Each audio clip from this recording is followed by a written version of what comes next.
Good morning and welcome to a bit of a surprise stream here on Saturday morning. We're gonna do mostly some planning for the trip ahead.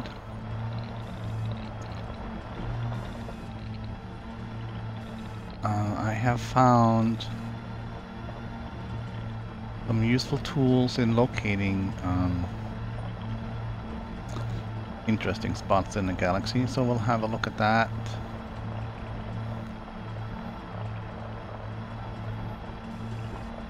I'm just gonna get my SRV here back on the ship.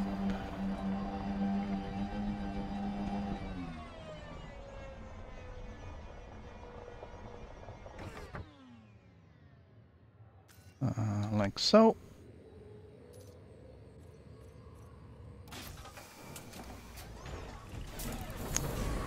I kind of feel like there should be a a confirm option on the dismiss ship.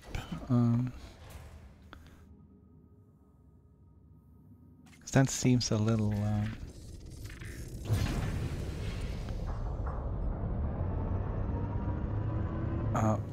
bit prone to accidental stuff. So this was an interesting world. I really liked the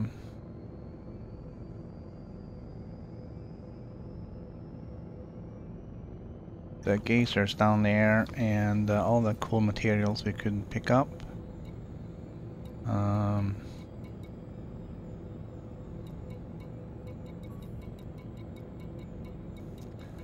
I know we did get some iron. We got some molybdenum. I have plenty of nickel. Nickel is used for everything.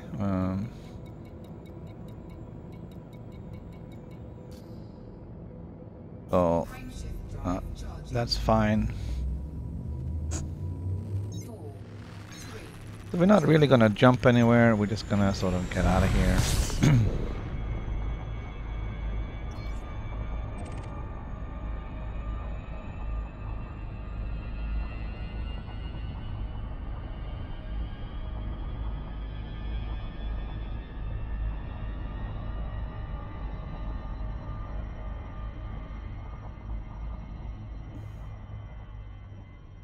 Get off the planet. Just get off. Oh, jeez, my voice. Just get off the planet.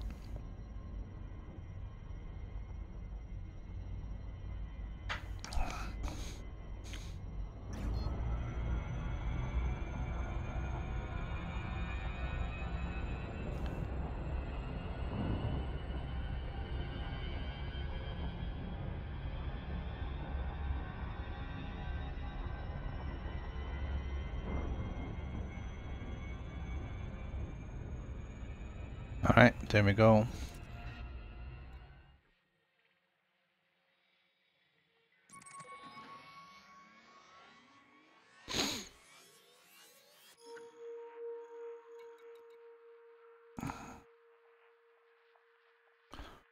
Alright, so this system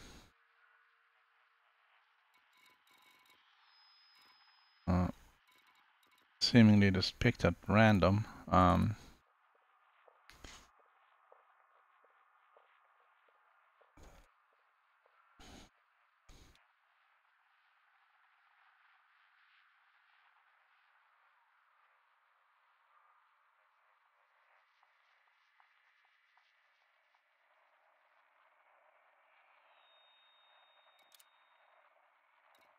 There's there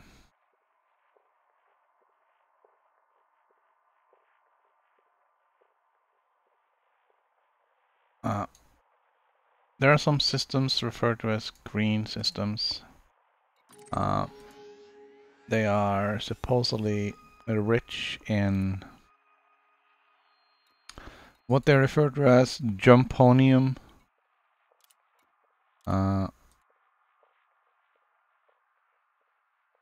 which are the materials used for either engineering frameshift drives or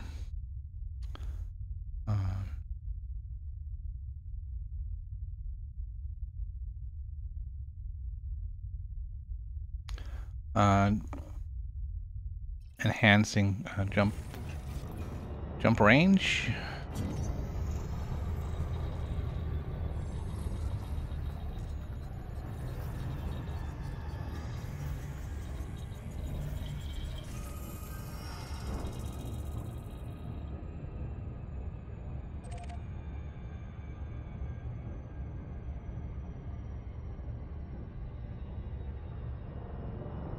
So,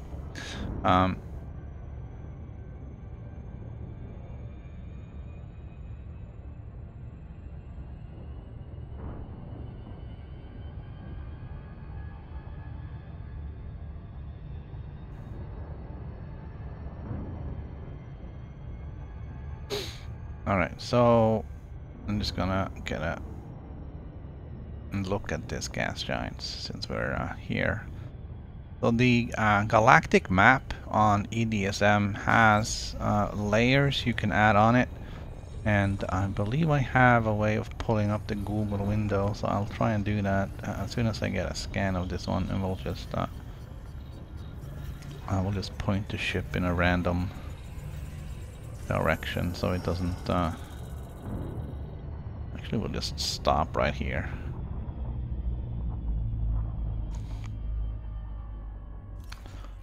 I'm gonna pull up the map,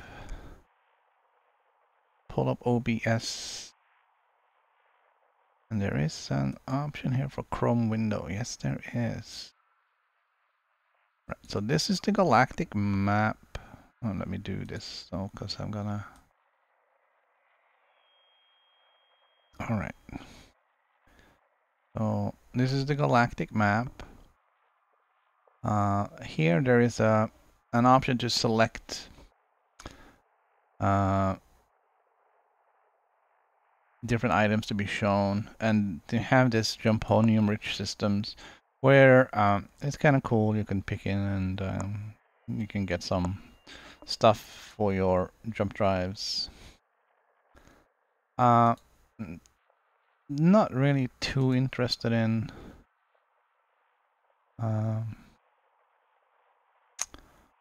all of this. I think this is where I'm at right now. Don't care about the historical. Okay, it's really not cooperating right now. Deep Space Outpost. So this is Colonia. So we're gonna go from here and up here and then back down here. So it,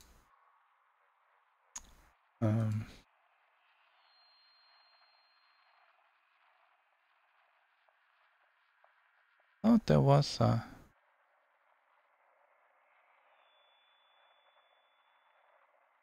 Star Cluster Nebula and regional features, stellar features. There's black holes.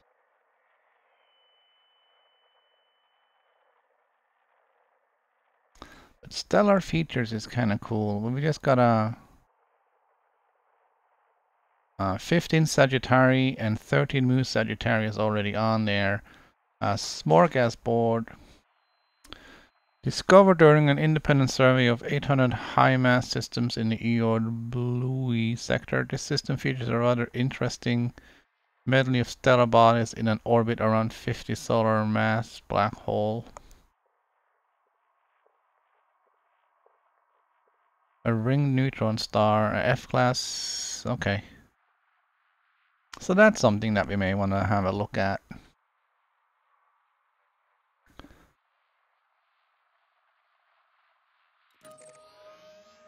So we can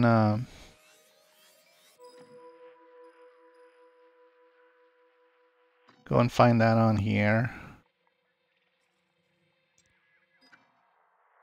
Shows up as a black hole. Alright. And then we go here. Fjord.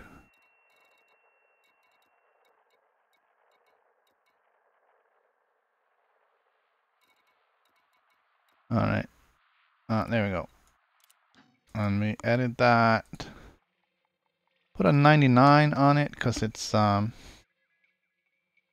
disposable. BH for black hole. Smorgasbord. This is a bad Swedish, but that's okay.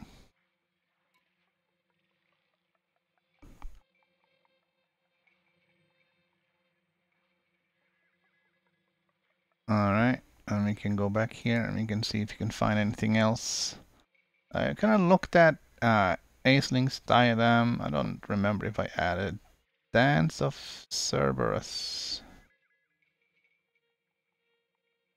I kind of rather try and find something up here. Because we are going to go up this way. So even if you go a little bit off the median here.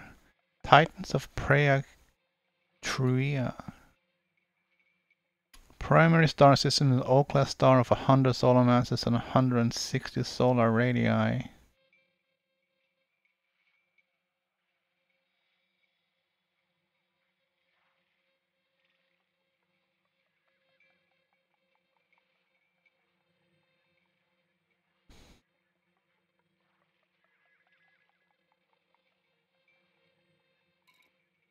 Okay.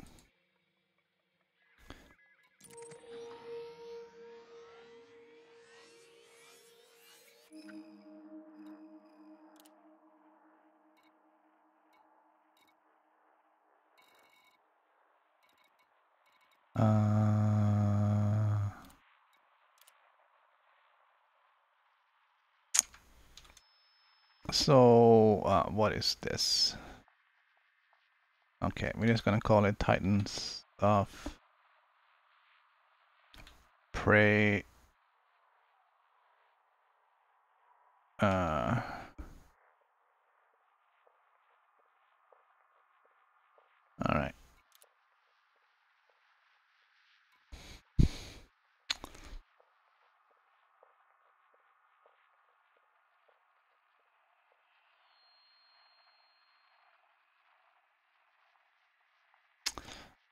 So that's that one. Some of these I've already added. This one is a little bit too far out because we're going up here in the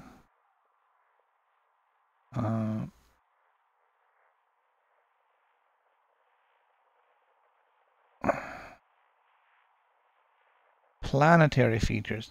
Don't really know necessarily what that is going to be. Shadow Earth. An Earth-like world that is currently the closest one discovered to the physical antithesis of Sun on the far side of the galaxy. Golgotha twins. Two nearly identical ringed landable high metal contents, 33 and 32. Light second from entry point. Planet 3 is high G and planet 4 is medium G.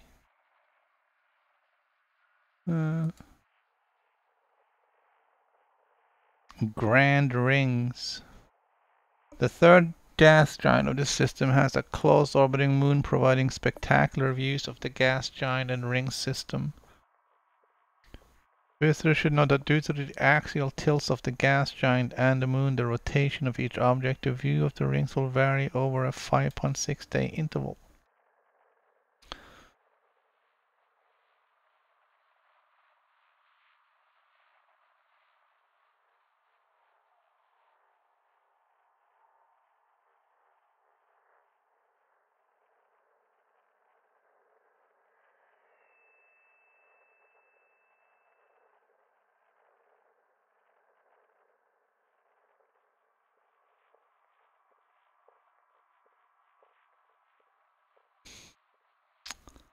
Alright.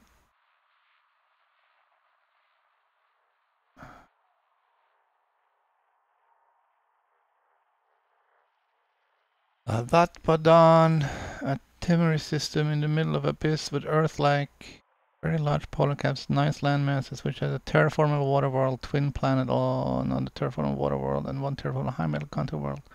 Alright, so this is a valuable system to go to.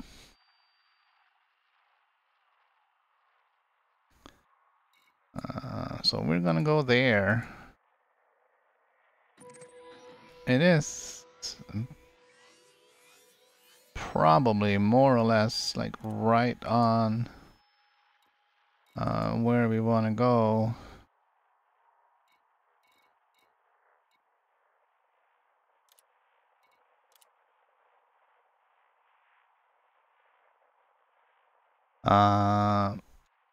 Earth-like world. We'll put that in there just for kicks. So yeah, so we're kind of planning these steps right here.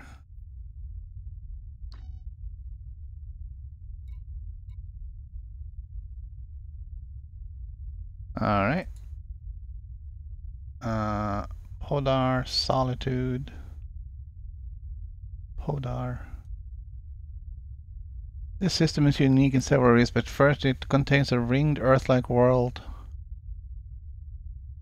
Secondly, this world is blessed with 3 satellite moons, and thirdly, it's situated on the far edge of the abyss, making it a possible oasis of life in an otherwise desolate region.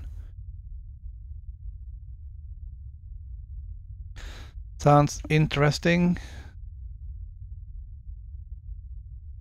Let us put that on the map as well.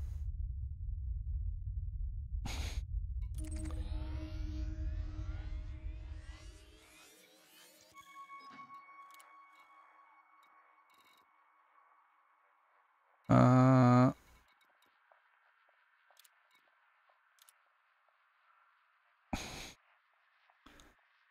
99, Earth-like world, Podar.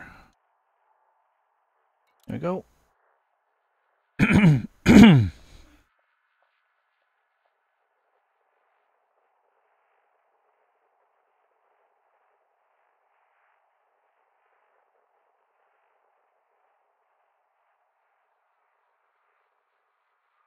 Alright. So let's see what else we can find out here. We did planetary features. Are there any organic features out here? There are not a lot of organic features to be found. There is probably more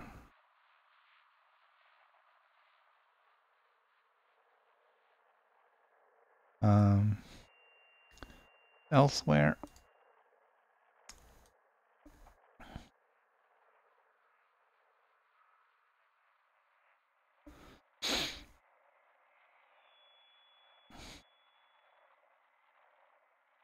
All right. The zooming on this map isn't perfect,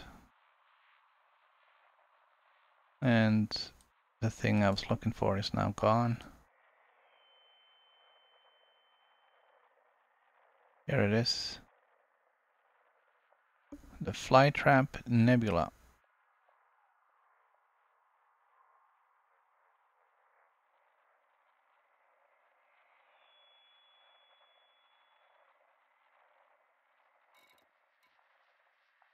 Sorry, there's a lot of window swapping here.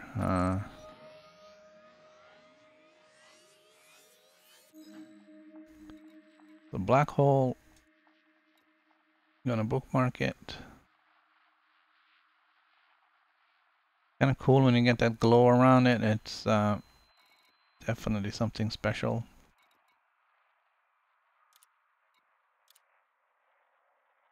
We're gonna flag that one as well. Black hole, Flytrap, Nebula.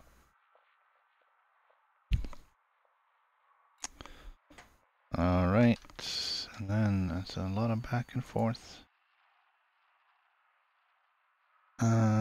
Galactic, okay, that's the Splosh.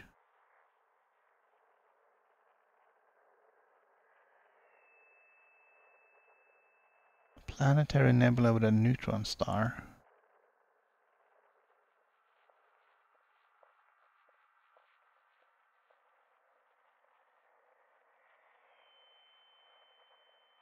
Right, that wasn't necessarily very interesting. Put it on there anyways. You're gonna have to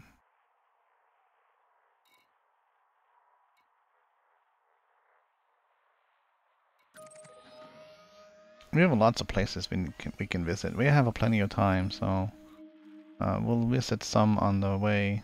Oh, hey, look at that.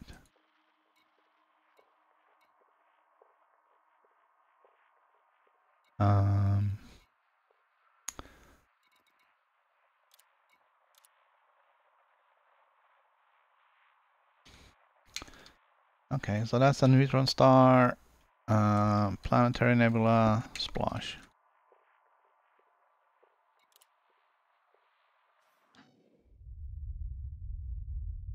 So we have set up a bunch of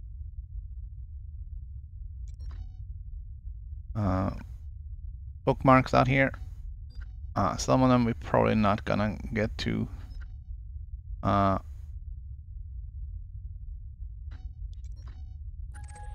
Others we are gonna get to. First is this.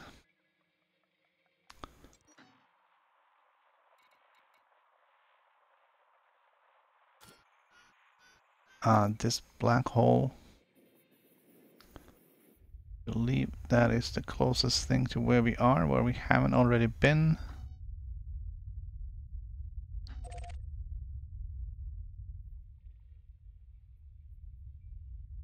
And then after that, we'll head up.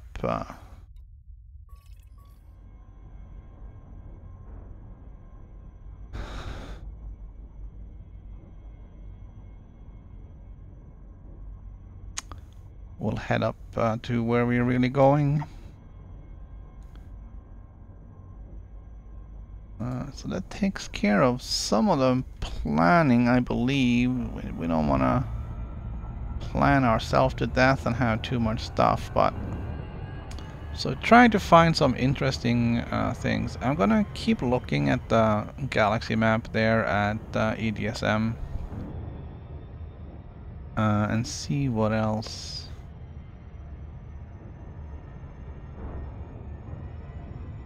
See what else we got. I did see that.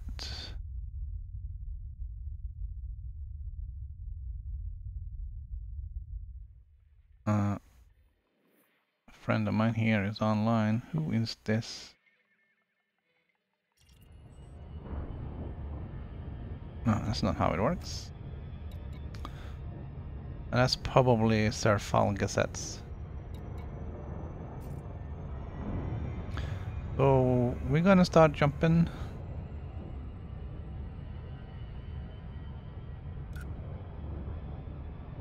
That's not how it works. Sorry, I still got PS4 fingers here.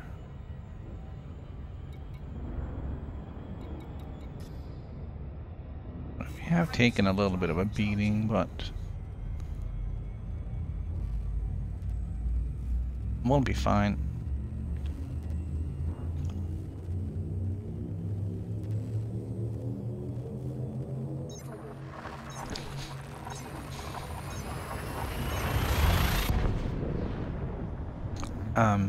Launch ED Discovery.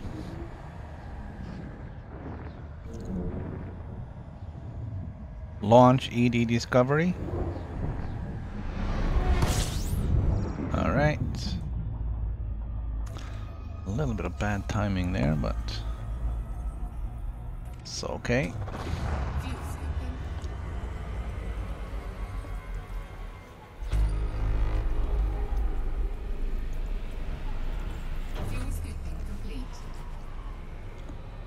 Alright, I gotta get my ED discovery going here.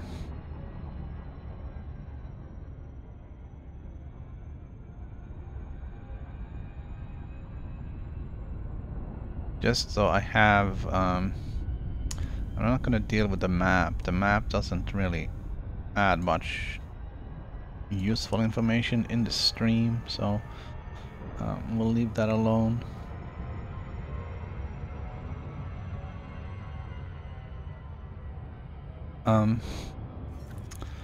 So one thing is we are very, very high off the galactic plane. So there aren't many stars around here. So our option for jumping is kind of limited.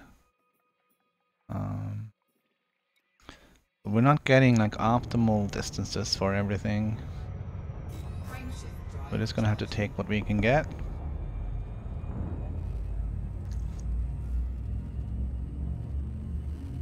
We currently are 26,678 light years from Earth. We still have 38,850 light years to go, so it's still a long journey. We're hoping to catch some nice views on the way.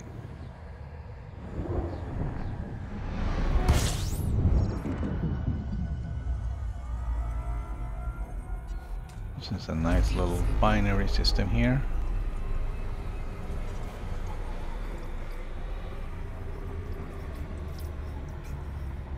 We're gonna stop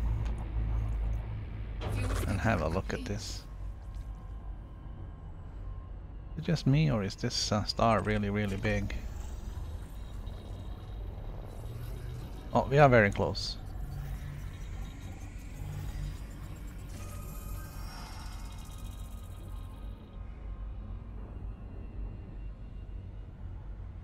And I did see some additional stars out here.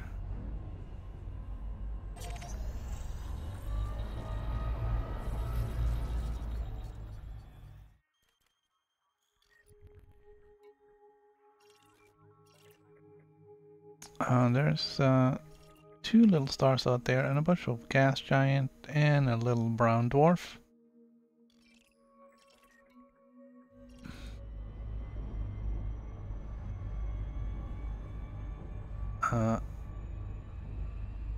I cannot select that other star yet.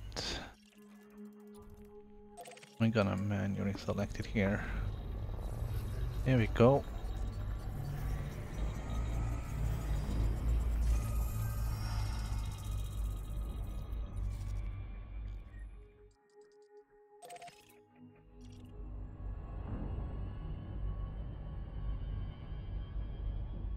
Gonna be checking some of these out.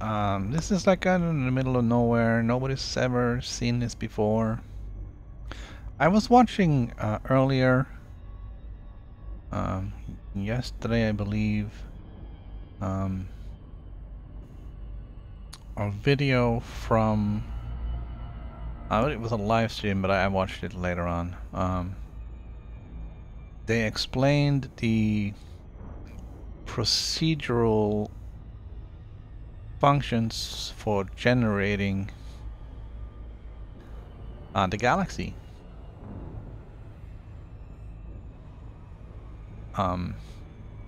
Which was extremely technical, but also extremely fascinating.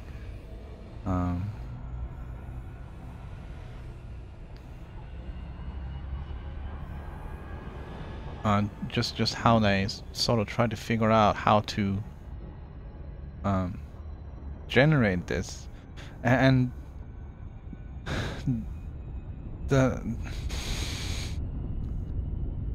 it's all based on, you know, actual science and how things actually work with regards to solar systems.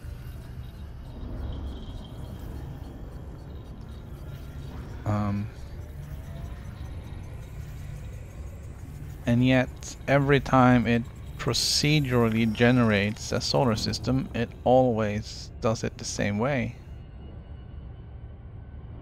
So when someone else comes into this system, they'll see exactly the same planets, exactly the same location, exactly the same colors, exactly the same rings. Everything is going to be exactly the same every time. And that is just based on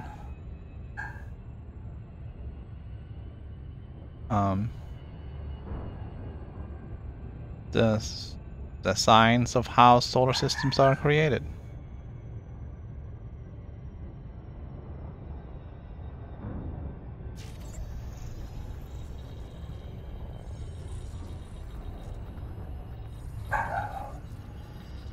So there's nothing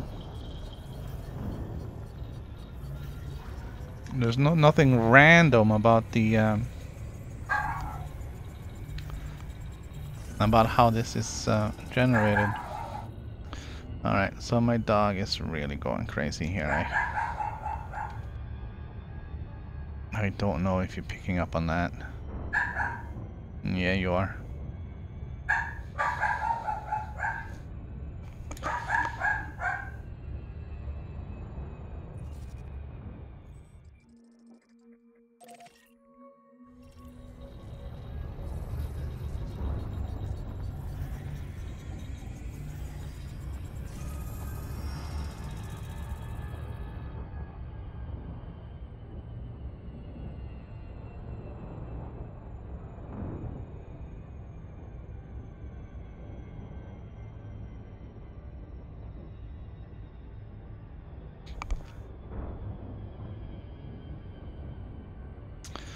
Yeah, I think it's one of my dog friends that is running loose out there. Since we're here, we're gonna scan all the planets. Because why not? We're way ahead of schedule. We have plenty of time. I do have a hard stop today. In about 2 hours.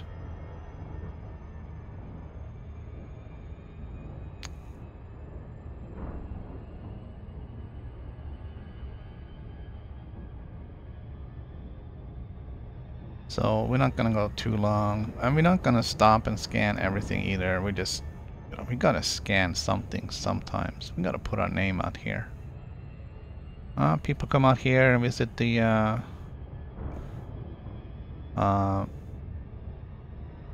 what was that place called?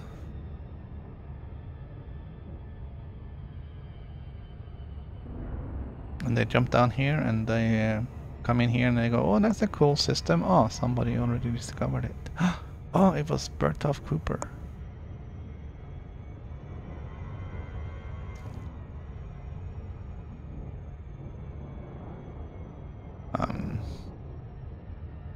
Yeah, there isn't really a lot of value in these.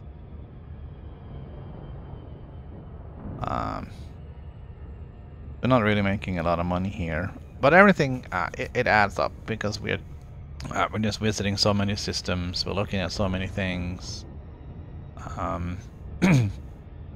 We have discovered. I say we. That's me and the actual pilot here. We have discovered a bunch of new Neutron Stars. Just really cool. I thought most of them had been picked off already, but there's still some Neutron Stars out here with without any names on them. So, and Neutron Stars are actually worth a little bit of money. So that's kind of neat. This is a ringed brown dwarf.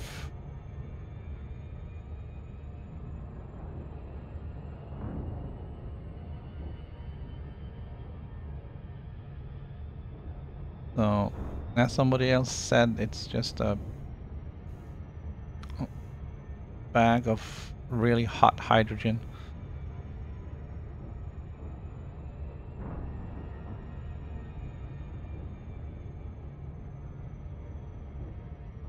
Didn't really have enough to become a a real star, so it just became a small burning gas giant.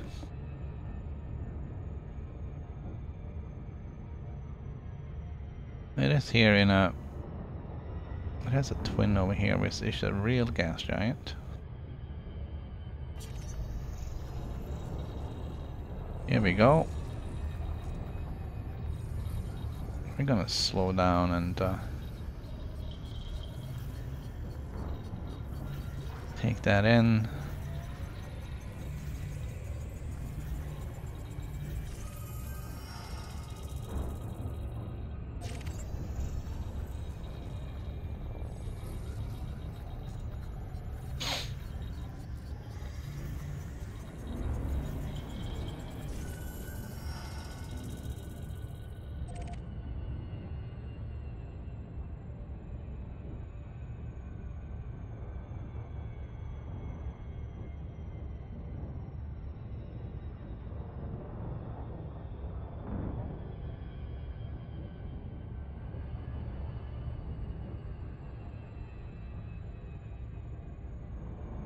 There really is not a lot of light coming off of these guys.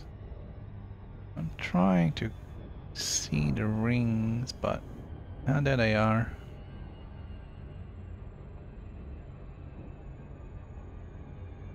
I do see we have some viewers. If you would like... Oh, hey, look at that. The disc is huge. Wow. I almost flew right into that. Look at the size of that ring.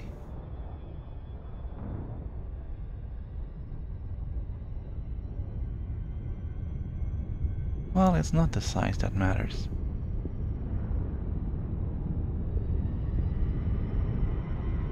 Alright, let's move on to the next system, see what we can find. Try to get back down towards the... sort of the... towards the galactic plane where there's a little bit more stars.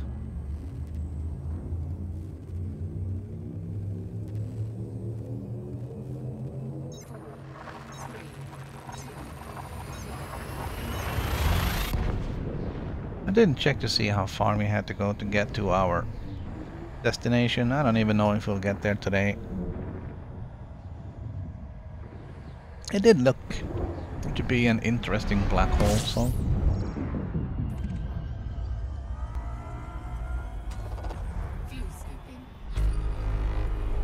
we'll go and have a look.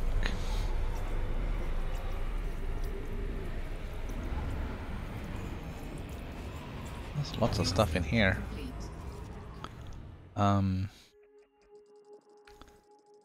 Mostly gas giants.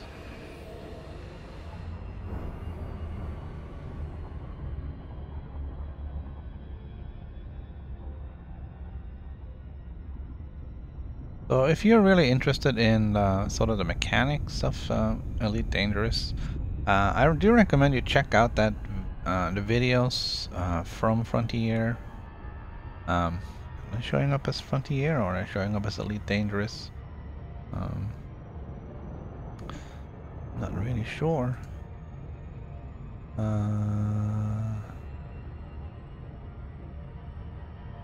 Let me see if we can get a link to that one, because that was kind of fascinating.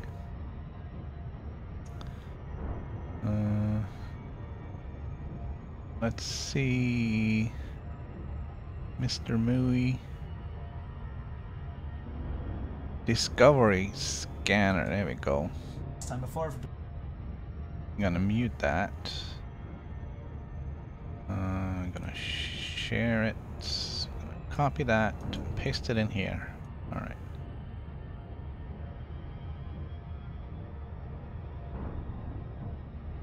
Alright, so that's the video from Frontier Developments. It's posted under Elite Dangerous. It explains basically how they built the galaxy, the entire galaxy, and the individual systems and the individual planets, and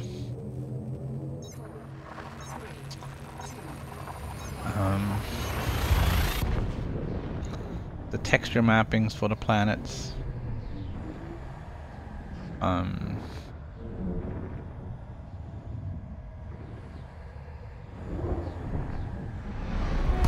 Even if you don't really understand all of the stuff around it, and I'm not saying that I did, it is still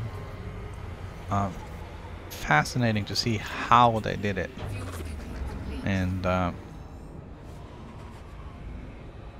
it's also really interesting that every time at the same coordinates it generates the exact same system every single time.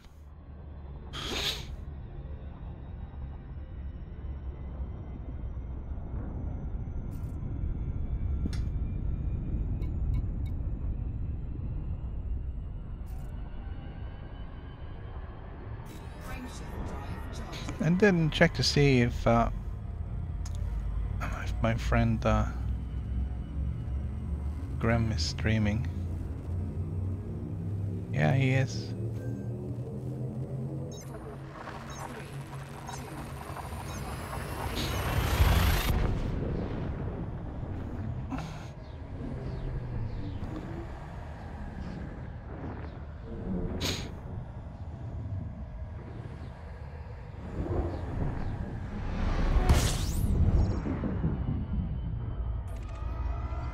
Up above, I think that's what it was called, the system that we just visited is called Up Above. It is said to be the system highest up above the galactic plane that has silicate geysers. Geysers.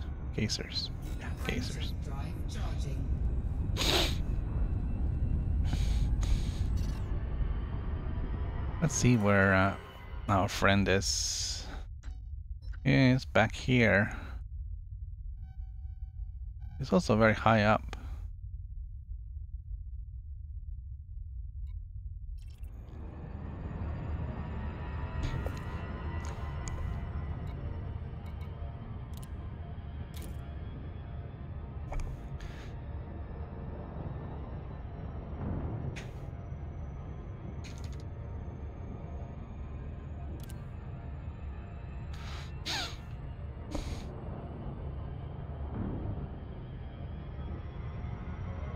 We'll see how he's doing over there.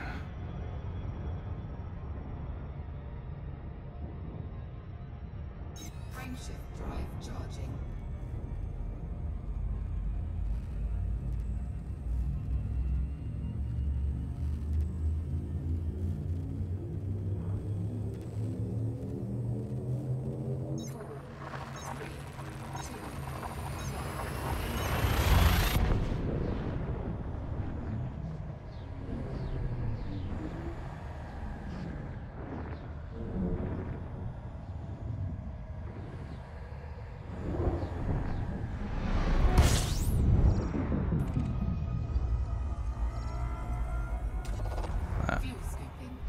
I don't know what he's doing, so I wonder if he's on Discord. He probably is.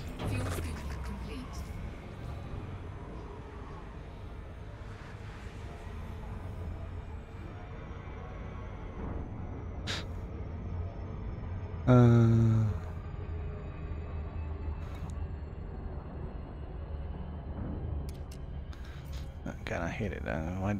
Why doesn't it let you do that?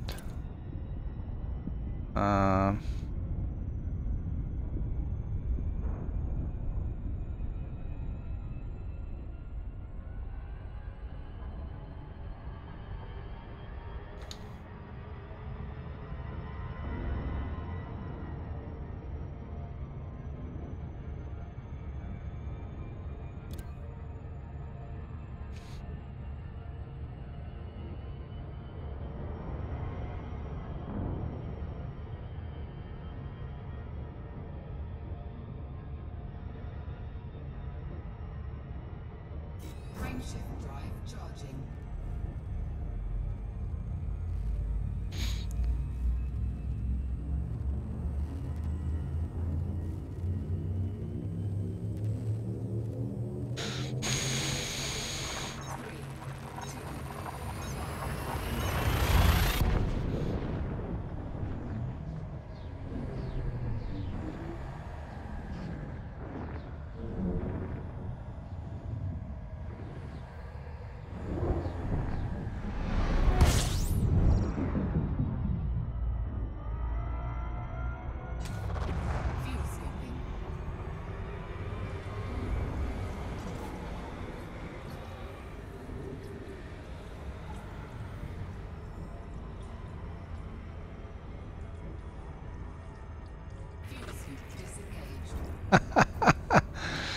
I don't think he's right behind me. He's like Alright.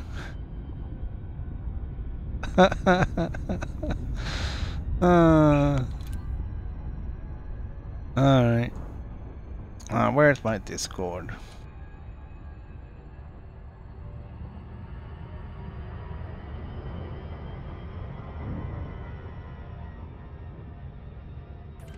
Did we even scan this system?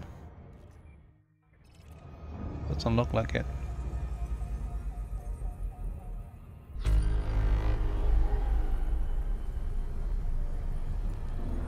Oh, now there's more. Gas giants, gas giants, gas giants. Frameshift drive charging. A wild update appeared. Alright.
Right, I don't know why the dog is yipping.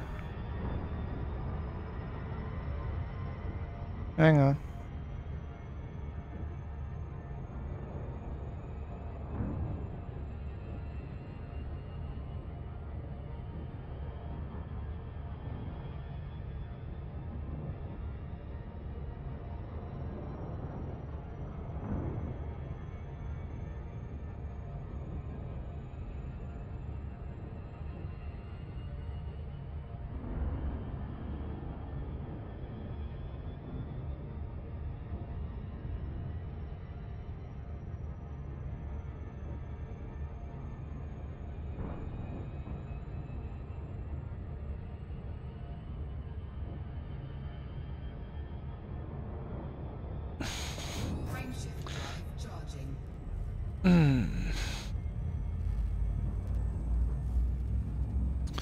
Oh, hold on. We never checked to see how far we're going. We're going 50 jumps to yeah, I'm not gonna try and read that. I don't know where I got these names from. Frameshift drive charging.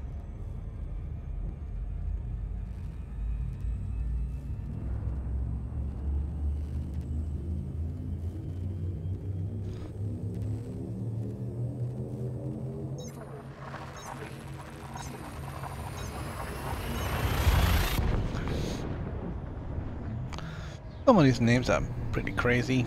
It's difficult to pronounce. It's almost like they're Swedish or something, you know? So here's another issue in being in such a sparsely populated region. You're not jumping in a straight line anymore. Disengaged. We're not in Kansas anymore. Alright, no. Not too much interesting here. Frameshift drive charging.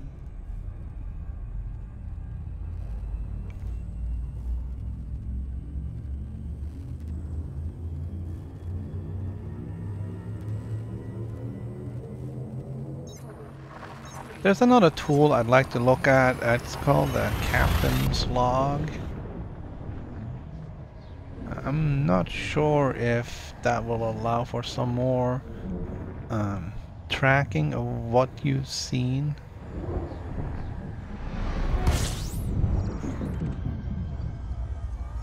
Because Fuel scooping.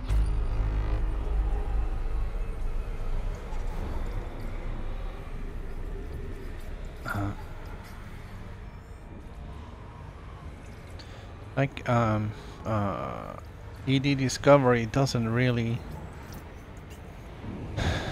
it doesn't give you anything more than what you're seeing just like right this minute. So once you jump out, you have no way of really looking back and see what you've found like on this trip, which is a little bit disappointing because it would be great to be able to keep track of Charging.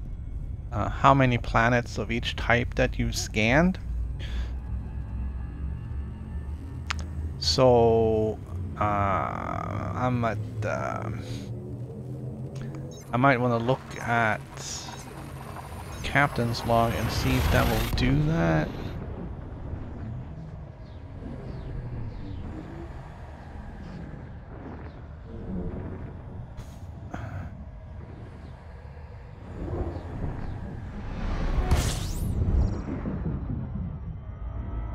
Because I really, Fuel scooping. I'd really like to be able to. This is what I want. Fuel scooping I want to be able to define an expedition or a trip or a journey, call it whatever you want, and say, I'm gonna go. I'm not even that I'm gonna go somewhere specific. I'm just gonna say, right now I am jumping. This is the expedition. La-di-da-di-da. Start tracking it, and then it should keep on track of the planets that I actually scan. All right, not what I honk. That doesn't really matter. But the planets that I actually scan. And then it should and just in the basic categories. Doesn't have to be huge detail with what materials and whatever was found. I don't care enough for all of that. I just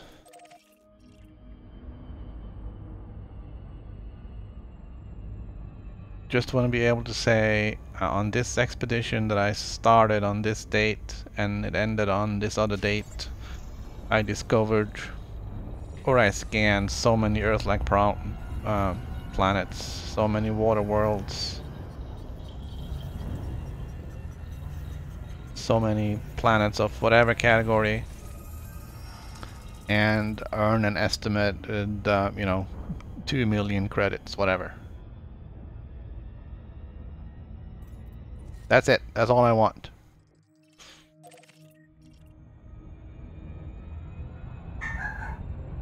That's not too much to ask.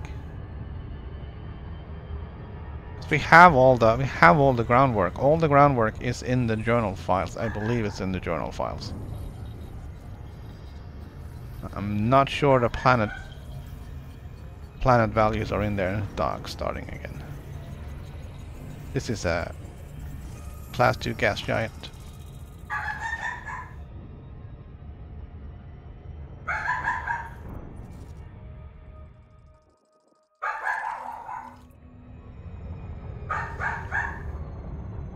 This is a tiny little... Alright, I'm gonna mute while the dog is barking.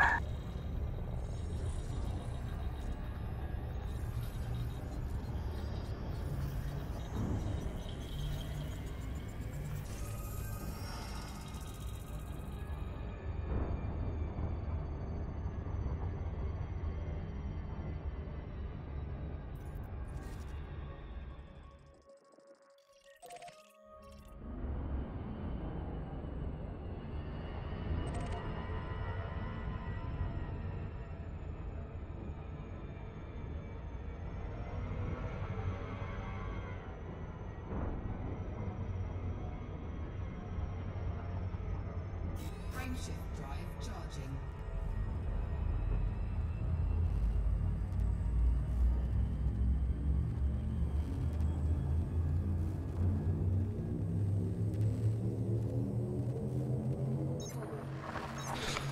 I can't see what the dog is barking at. There's not much I can do about it. Hopefully it's quieted. It's gonna be quieting down. Well, we got a few planets scanned.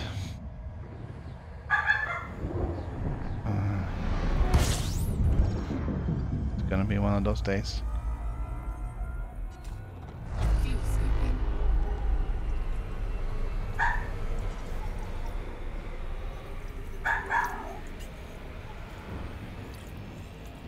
Fuel scooping complete.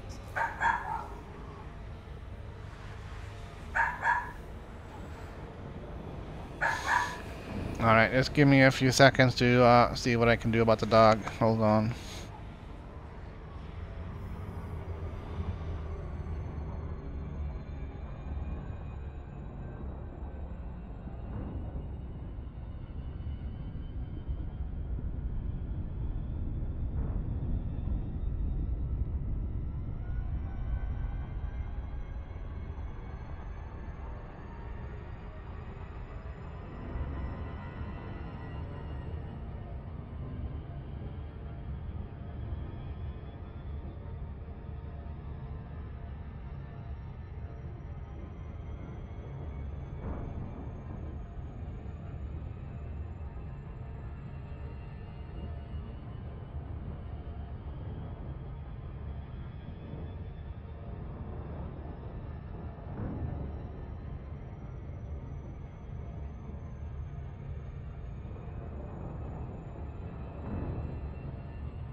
There's a cat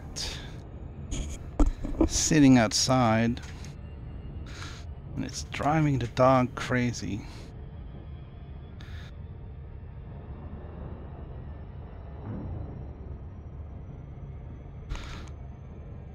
But it seems to have been able to calm him down a little bit. Alright, we're gonna continue our jumps. We got a long ways to go before we get there. I don't know if we're gonna get there today. Our destination is it's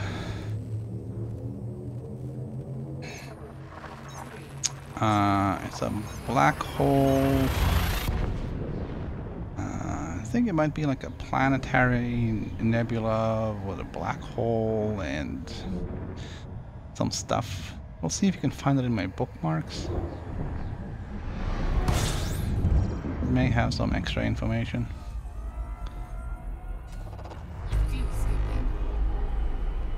We're still fairly high up in the galactic plane, and we are making our way downwards.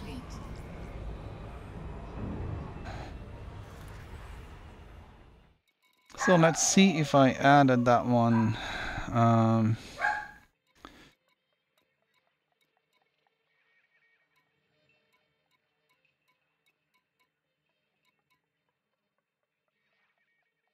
No.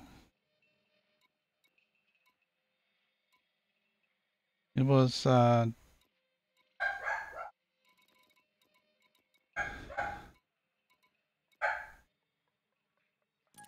it's this one, isn't it?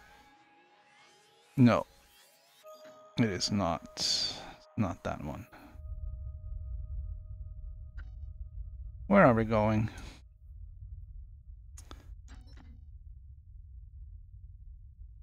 Triaocrea.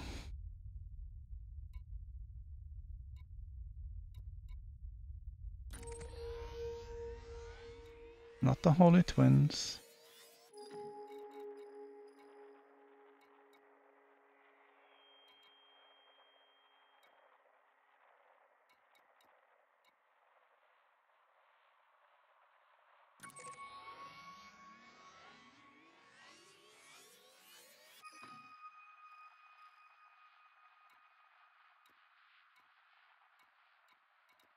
That's weird.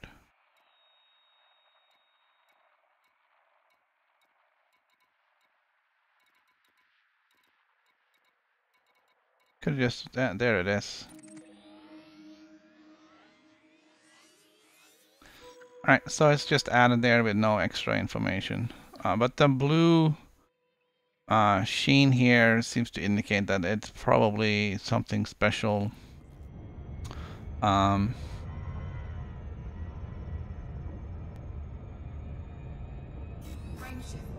So I didn't take enough care to write down all the details on all the places I added in, so now I'm kind of...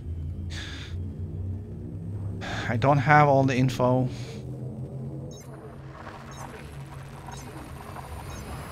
All I know about that is that it's a black hole.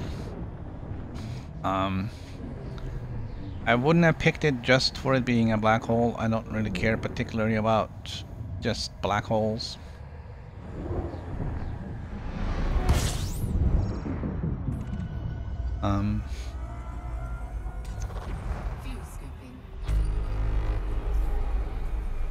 There's if it's a black hole, there should be something. There should be something about it. Sagittarius A is different because it's a supermassive black hole and it's the center of the galaxy.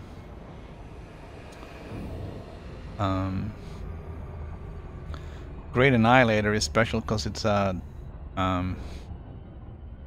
two black holes.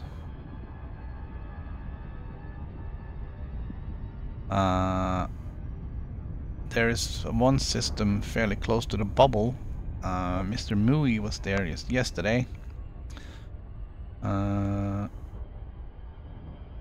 Which is three black holes in sort of a double binary configuration. It's a class. It's an O-class star paired with a black hole, and those two are paired with another pair of black holes. It's really kind of a freaky thing.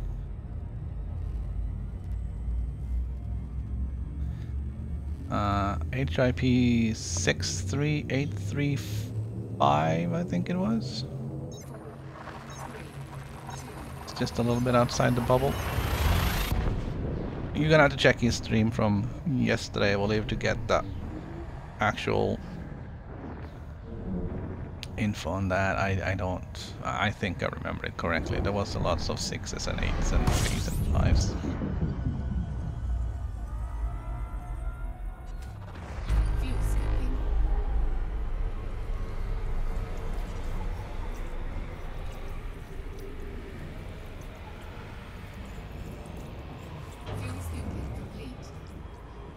And some of the black holes that I have added to the bookmarks of places to maybe have a look at on this trip has been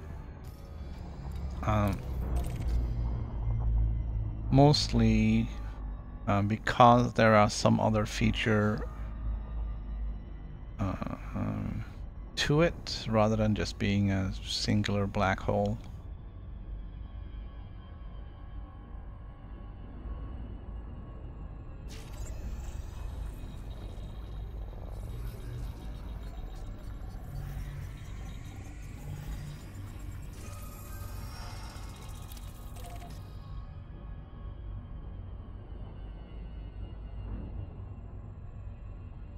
Seems to be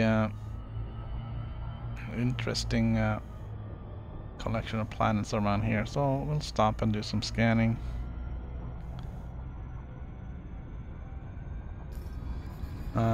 We shouldn't have gotten any damage. Everything is in the high 90s, which is fine. Don't really start getting failures and issues until it drops under 80.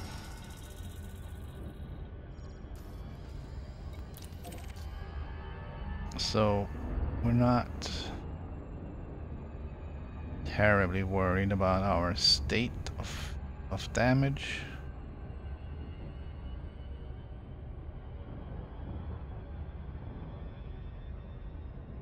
Probably was one thing we could have done while we were already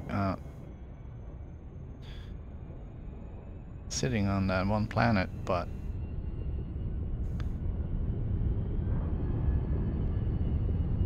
the one thing I want to fix that I can't fix is the power plant.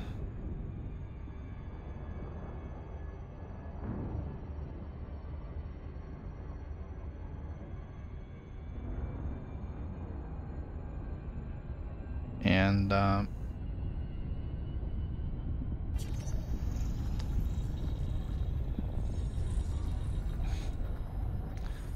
not really worried about the hull either.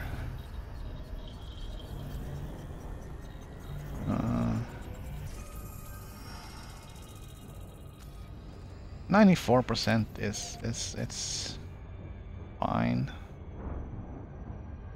The main reason why I'd wanna fix it is basically to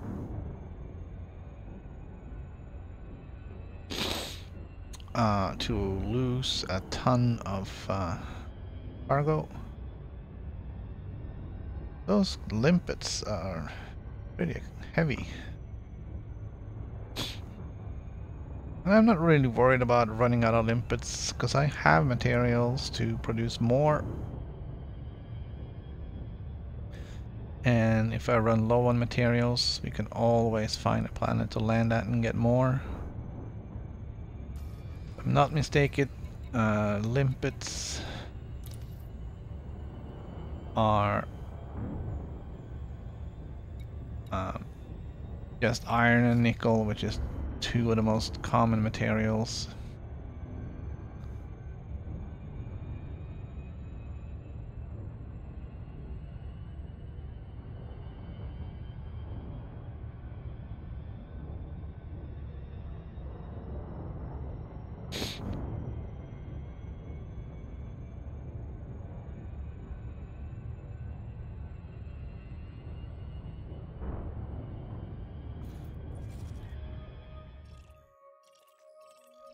And these are a little bit interesting. It could be something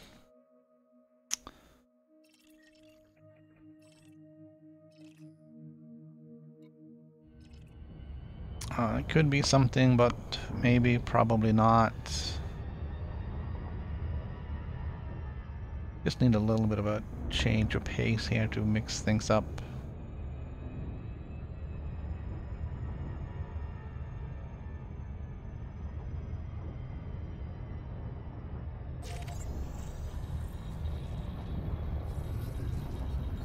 Like, what happened?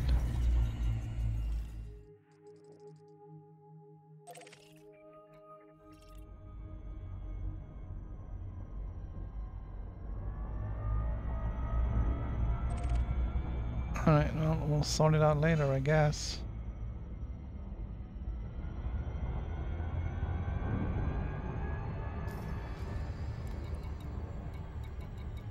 Don't care about the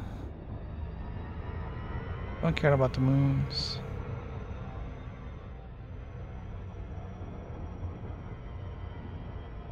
That was kind of weird.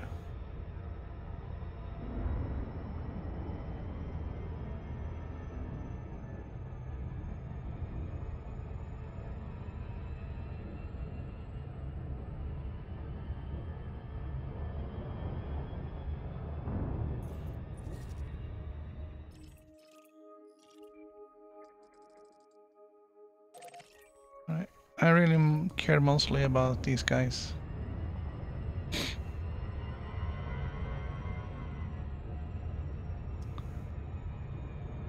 There's those guys, and then there's these guys. Hopefully they are close. Yeah, close enough. Here we go.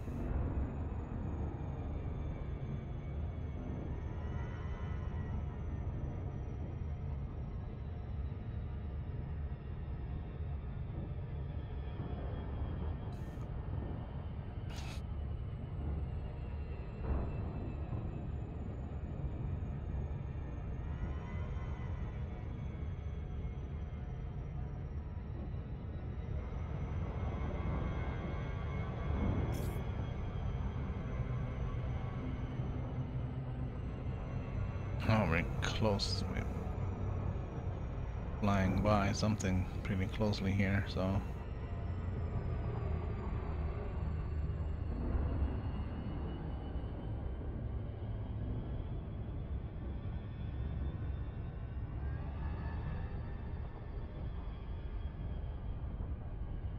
Alright, there's this is a pair of planets out here, so we're gonna see. We can get them both scanned, and then we can move on to the other pair. See if something here is terraforming candidates.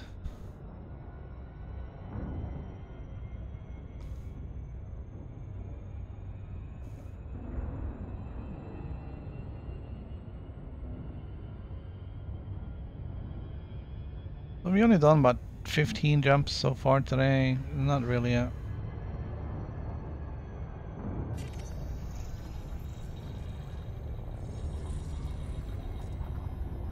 massive amount.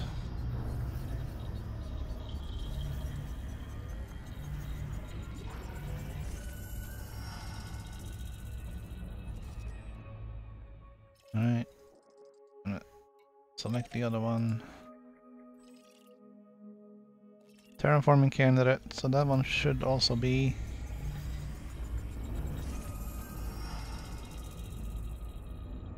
Excellent. Yes. And we'll see if these are also terraforming candidates. Is that a water world? Is that a terraforming candidate water world?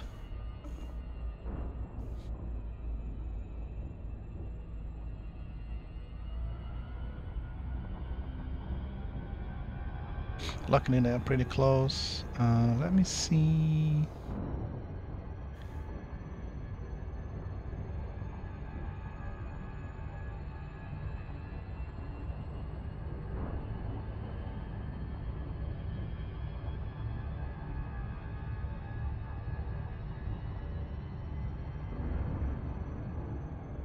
Okay.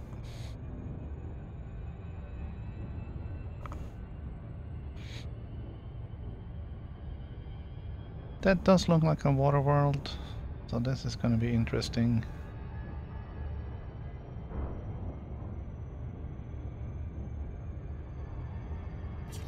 And if it's terraforming, then that's even cooler.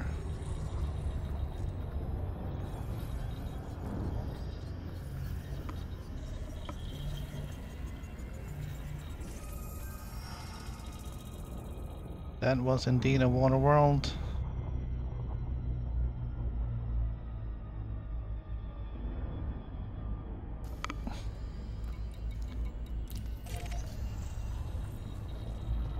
And that's another water world.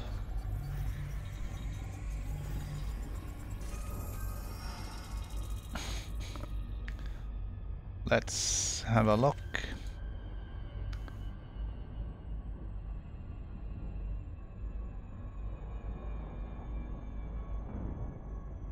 Does not show up as a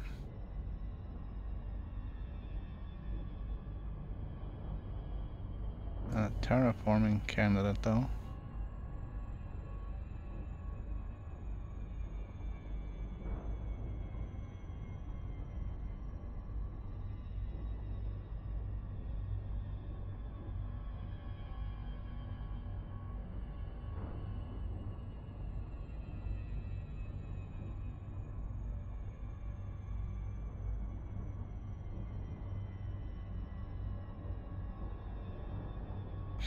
Alright.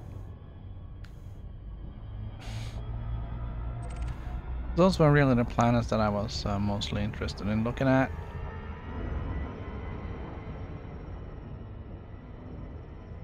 So that was 2 terraforming candidates and 2 water worlds. Frameshift drive charging.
Plipo NMCD 65, Class G white jello star. We'll have a look at that, see what's there.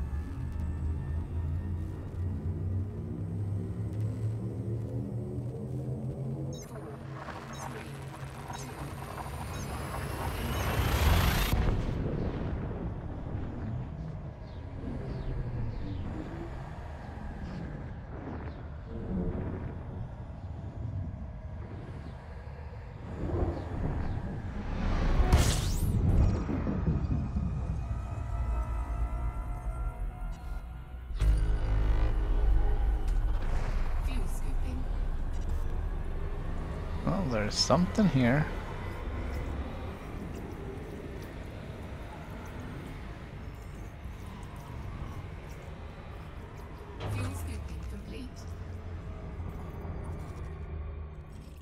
Gas giants.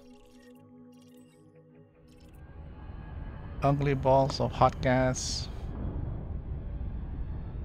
Frameshift drive charging. I'm starting to get more destinations available, so we can jump a little bit longer.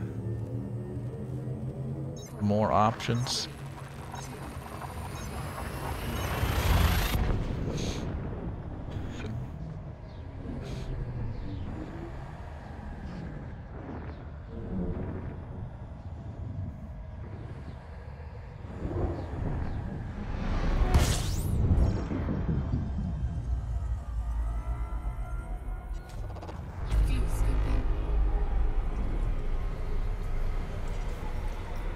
There's nothing in here.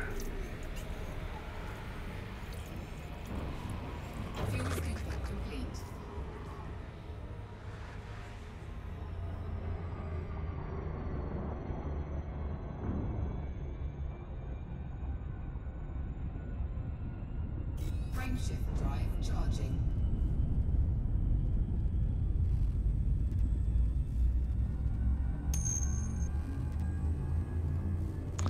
This is on PC.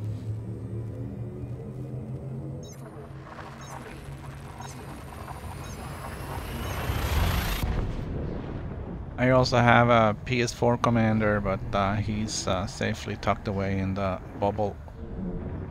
Right now we are just past the center of the galaxy on our way north, galactic north up to Beagle Point.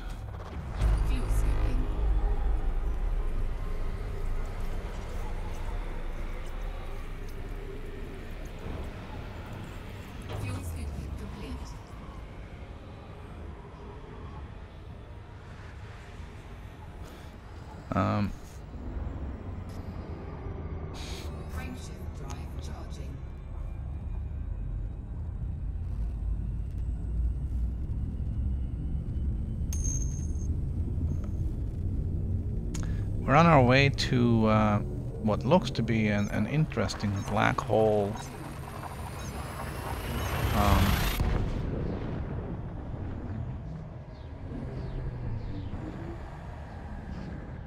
But it's still some distance away.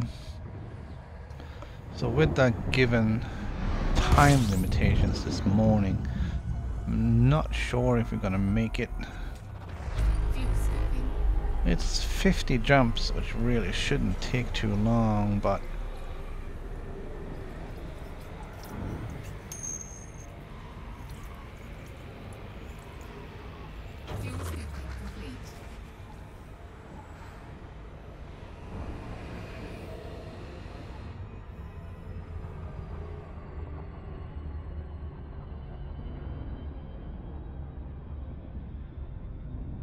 well, I think it takes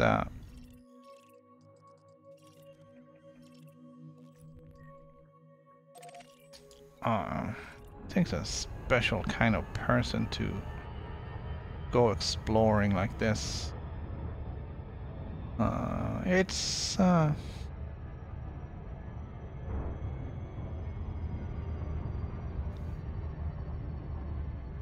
the most action-filled life out here. I haven't seen another person in a week.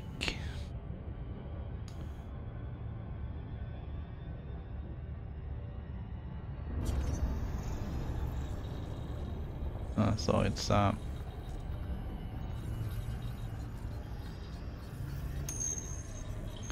definitely a different type of adventure.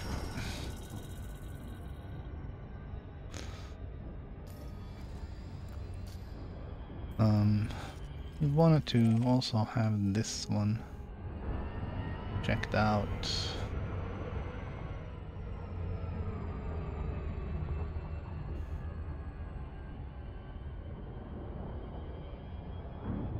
Yeah, this commander,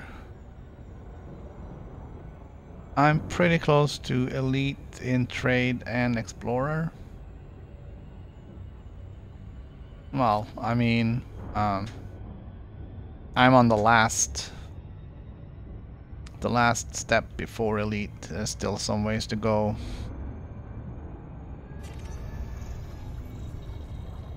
I'm hoping that I'll get enough discoveries and stuff on this trip to get elite ranking when I get back to the bubble.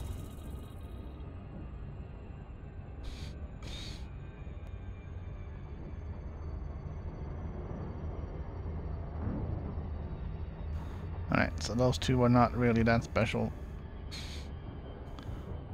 I'm also gonna scan the sun because it's here.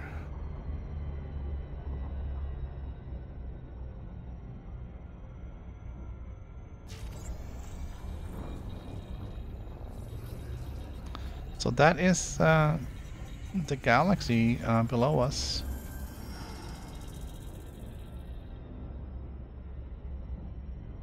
Right here, there's the Milky Way.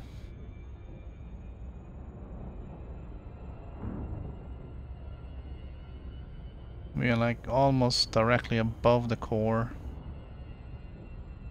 Kinda, sorta. It's all relative considering the size of this thing.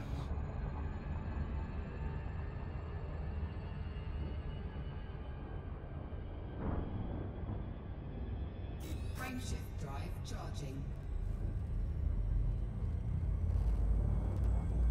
Does it have coordinates? Yes, it does. But I'm not really sure how to read it.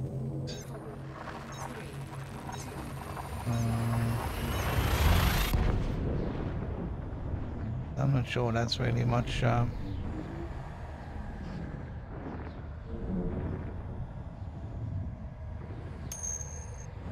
consolation.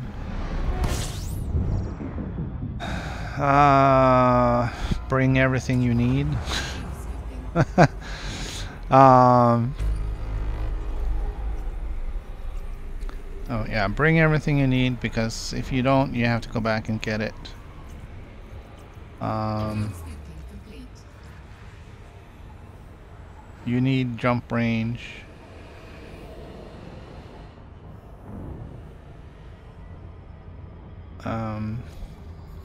You need jump range. You don't really... In order to maximize jump range, you should probably reduce your shields. You won't be needing shields because you won't run into people. Bring 2 auto field maintenance units. I have a big one to repair everything and a small one that's turned off to repair the other auto field maintenance unit. If you have a big enough ship, bring a planetary vehicle hangar. I have a big one with 2 scarabs in it.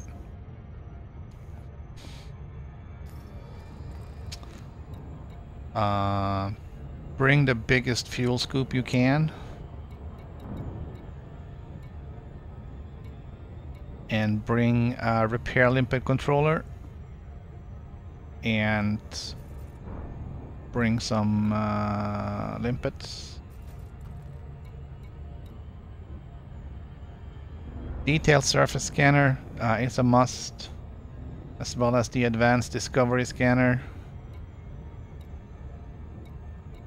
Everything else should be the smallest and most lightweight thing you can get to maximize jump range.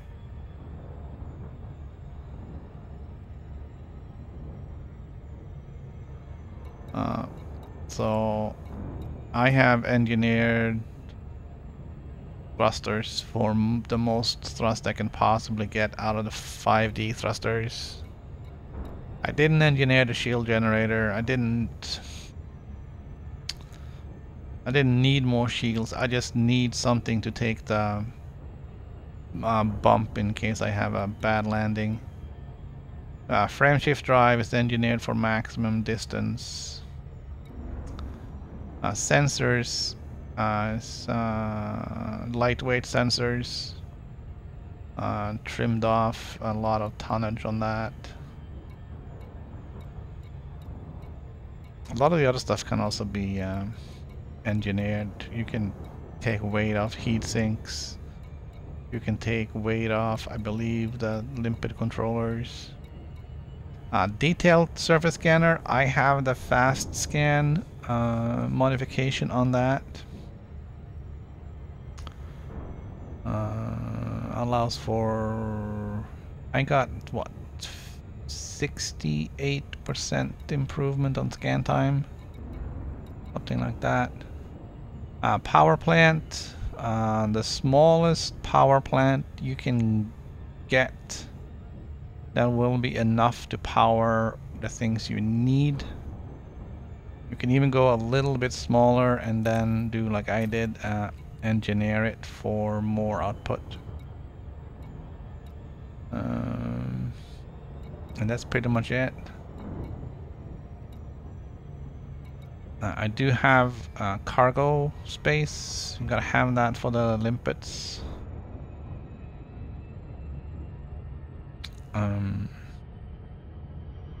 You just gotta go as lightweight as you possibly can just to get that jump range. Frameshift drive charging. Well, fuel. I'm gonna say no, because fuel is weight. So if you carry an extra fuel tank, you're carrying what, 32 tons extra, and that just takes away from your jump range. And with a 6A or even 7A fuel scoop, you're never gonna need. You're never gonna need to worry about fuel.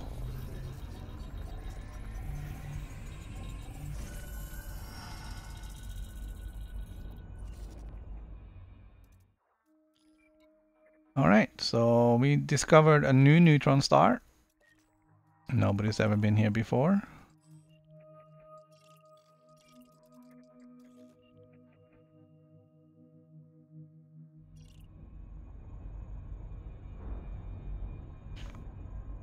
So that's pretty cool.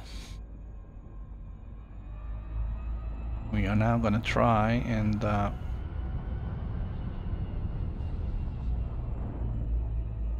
get in here without dying.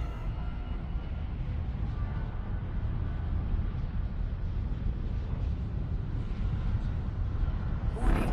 Frameshift drive operating beyond safety limits. Frameshift drive supercharged. Alright, supercharge.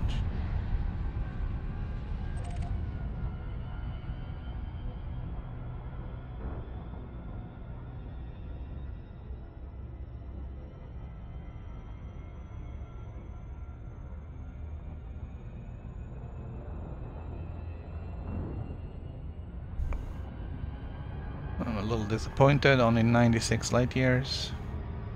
Probably gonna take me straight to another Frameshift Neutron Star. charging. No?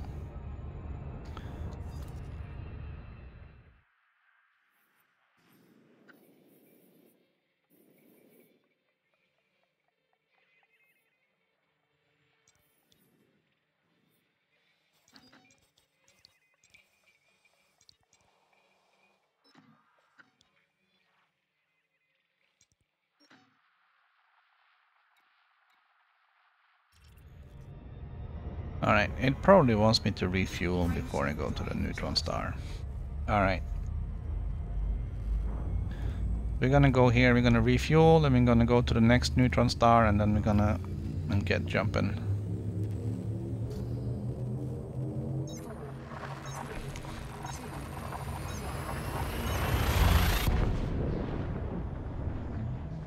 Sometimes it's a little overly cautious.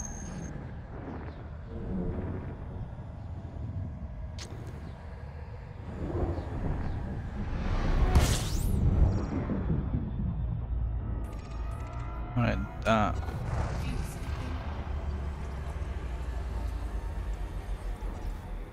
give me a second. Fuel scooping complete.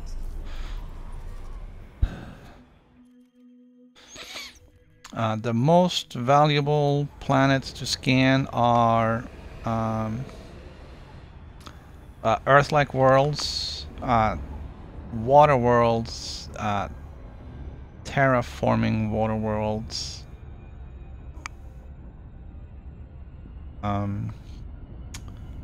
terraforming high metal content worlds.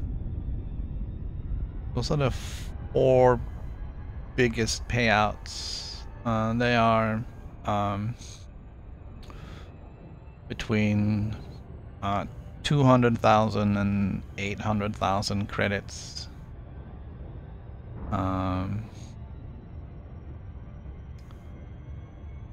Per scan. I think the Earth-like worlds and the terraforming candidate water worlds are the highest payouts. They are also fairly rare.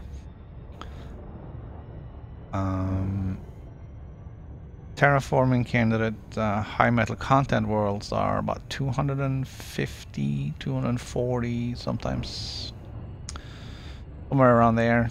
Somewhere between 230 and 260, I believe, is what we usually see for those. So you end up scanning a lot of high metal content worlds on the off chance that they are terraforming candidates. So those are the top 4s.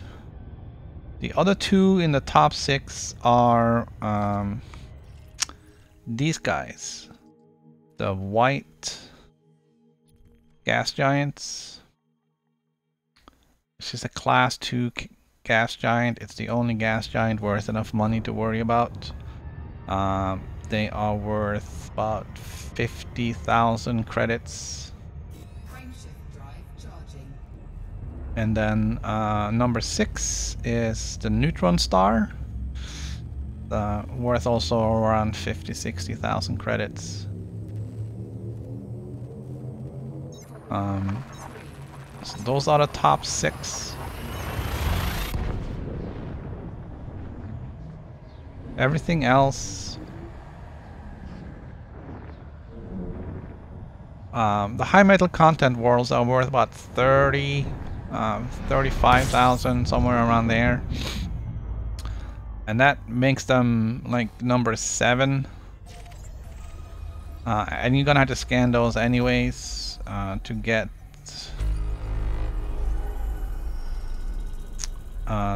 the ones that are terraforming candidates.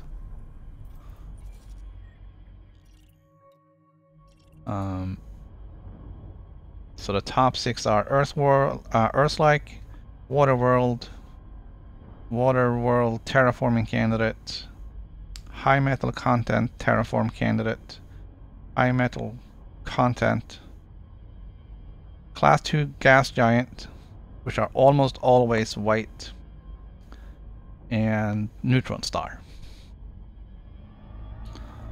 That's the top 7.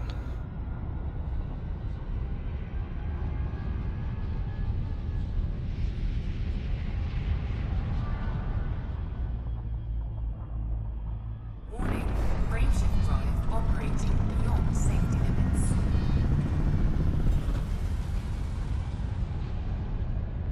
Oh, we didn't get to supercharge.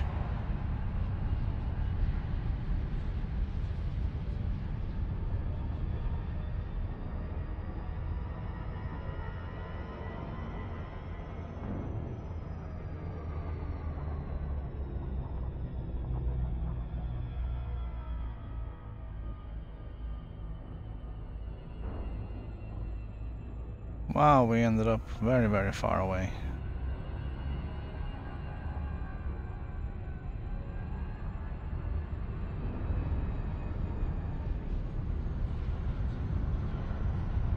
So the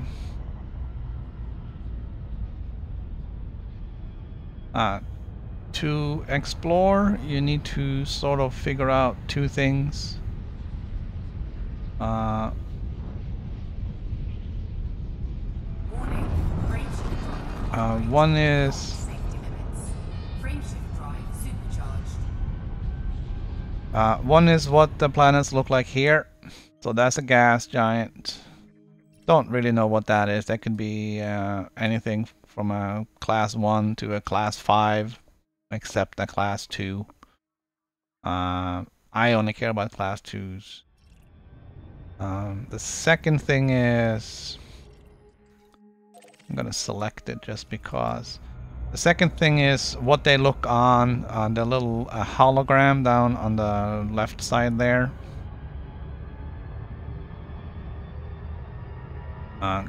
Because you need to be able to identify what the planets are by just looking at them before you go out and scan them. So otherwise, you'll just be zooming around the solar systems, kind of blind.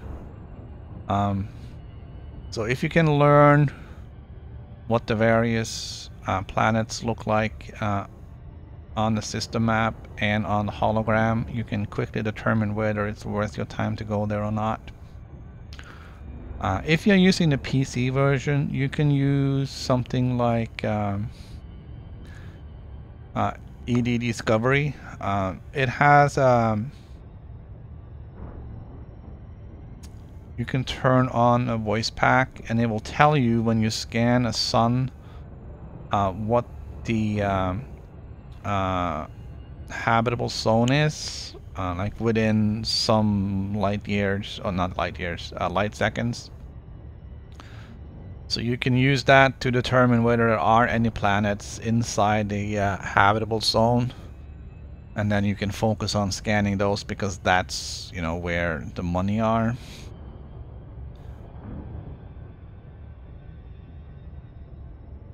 So this is just going to be some gas giant. I don't know what it's going to be. The only thing here, isn't it? Yeah.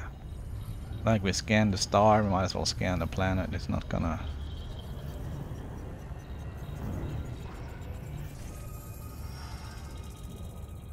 So that's a class 4 gas giant.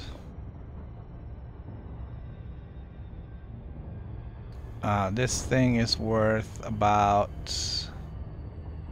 1,500 credits. So that's just, it's not worth your time to fly out and scan those things.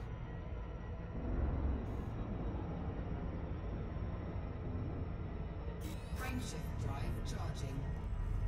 Alright, here we go. 206 light years.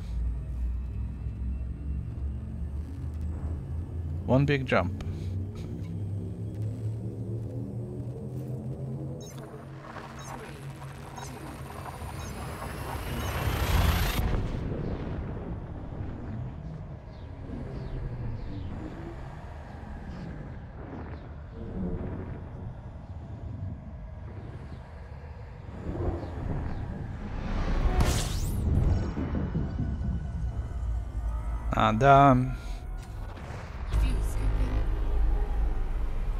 The pricing on scanning objects is one of my pet peeves. It doesn't give people any incentive to scan stuff.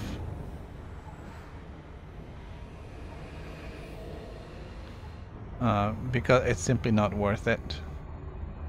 It's not worth my time to fly 300,000 light seconds to scan some ice rock off a secondary star in a system. There's...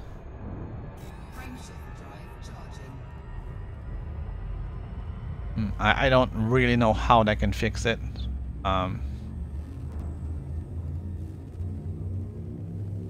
And they can't really flip it so that...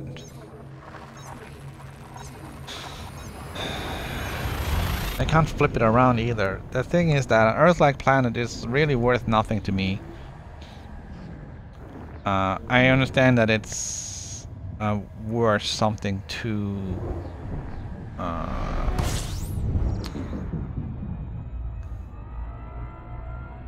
it would be worth something to the Federation or the Empire or whomever you choose to sell your data to, because they might consider colonizing it. So that's why there's that value. But for me as a pilot, I mean, I can't even land on the thing, so why do I care? Or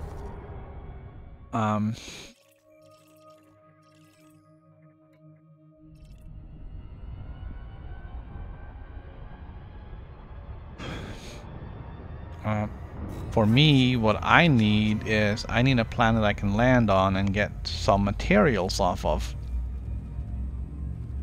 so I can do the things I need to do.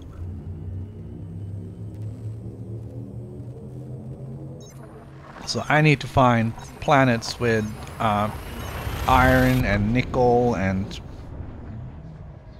arsenic and all this other good stuff.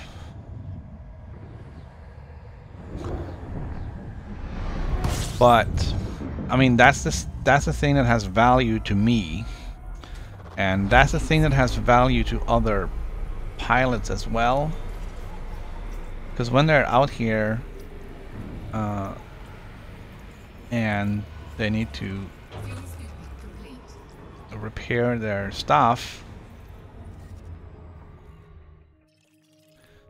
they need to know what's on these moons so they can land there and get the stuff they need from the right place rather than having to go looking for it. But there's no incentive for me to scan those as an explorer, because I get like 500 credits for it.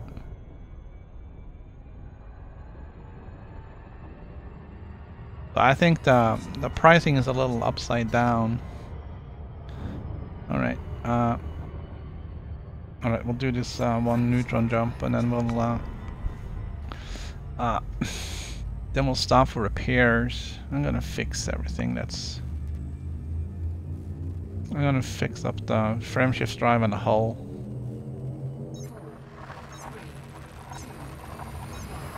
After the Neutron Star jump.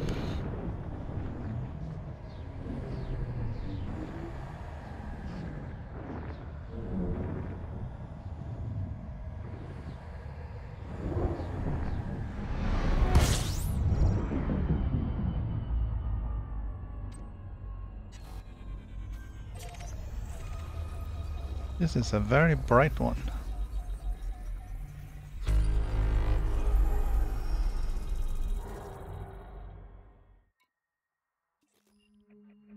And again, unexplored.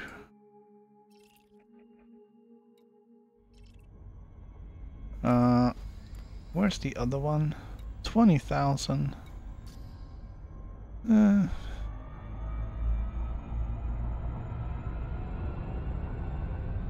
Alright, so we're gonna watch our distance, watch our speed.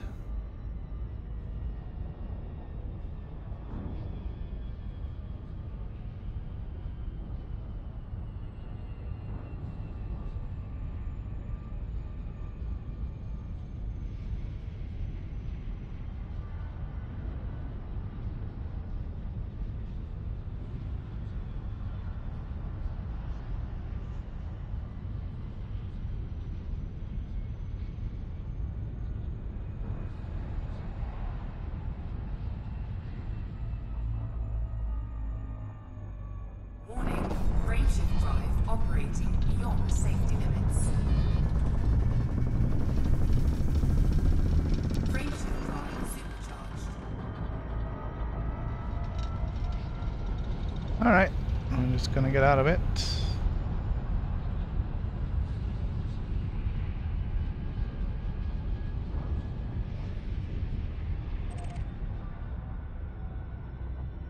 I'm gonna go scan this one too, just so we get both of them in here.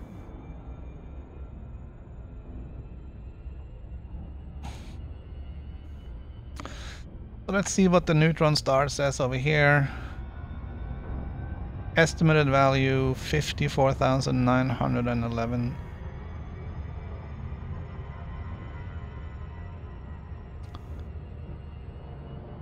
By comparison, this thing is worth 1,000 credits or something like that. So scanning neutron stars is definitely a worthwhile endeavor. Plus you get a 50% bonus for first discoveries. So that makes every neutron star 75 to 80,000 credits. Of course, that brings Earth-like worlds, water worlds, up to close to 1 million each. But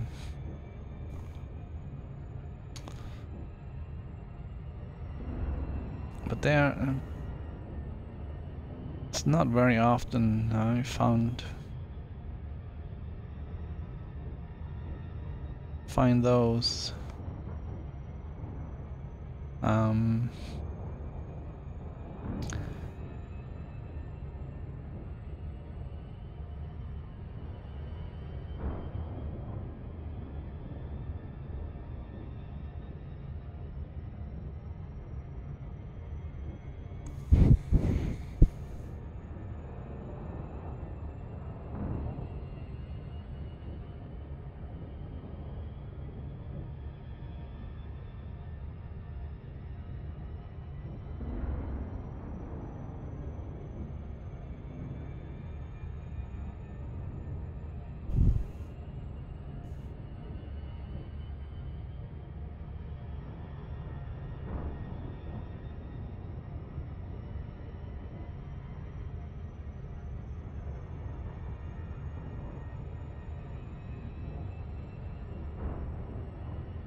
Sorry, I'm just poking around in ED Discovery a little bit. The latest version, 8.4.1, seems to have less features than the previous version.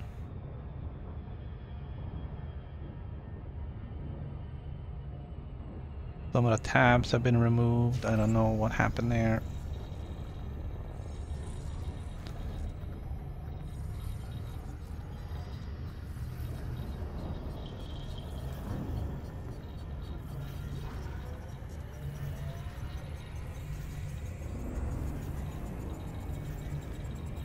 Alright, we're getting the sun. It's a red dwarf.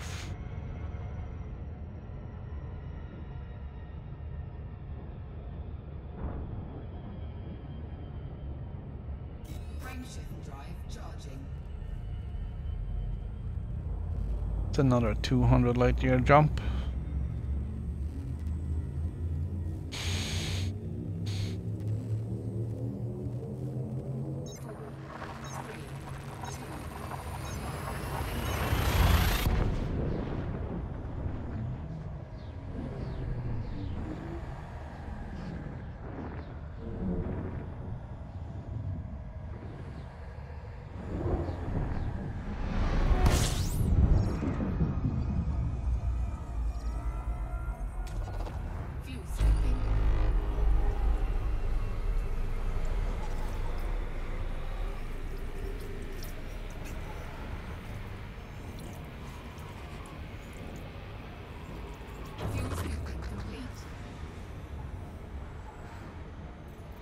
Let's see what we got here.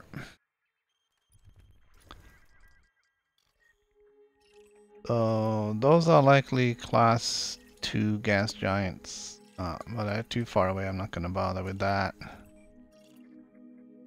These are high metal content worlds. That could be a methane world.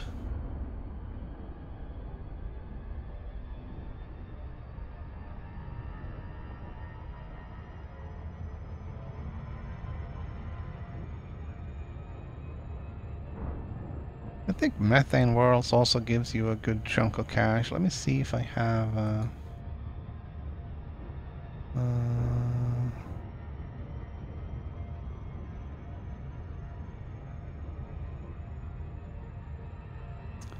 methane. No, it's a ammonia world. Alright, let's look at the picture. No, that's not an ammonia world. That's a high metal content world. It's not gonna be worth anything.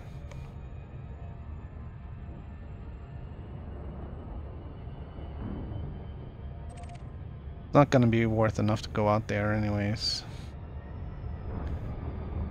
Alright, we're gonna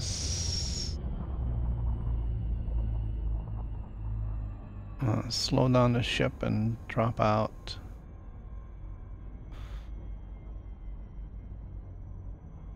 Which means I have to select a local object.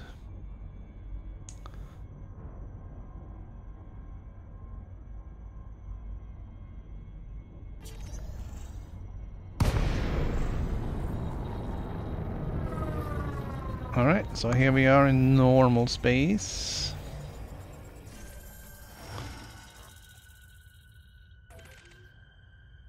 Okay,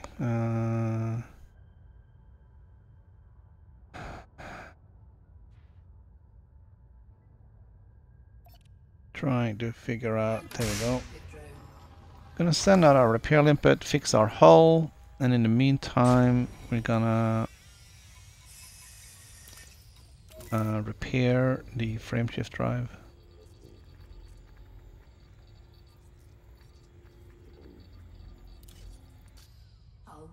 Hull is already fixed. And alright, I still got PS4 fingers here, so doing everything wrong. Booting the frameshift drive up again.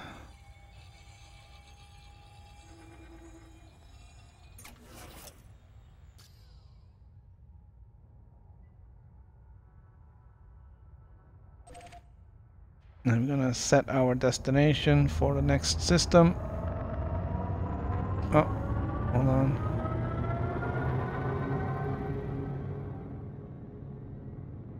All right.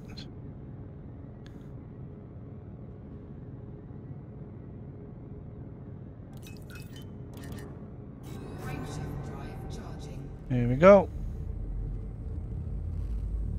We got our hull fixed.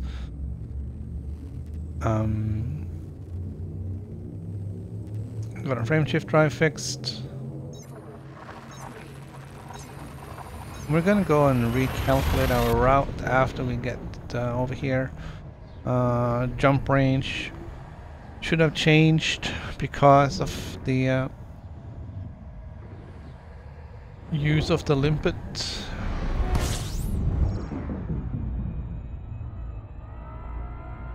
All right.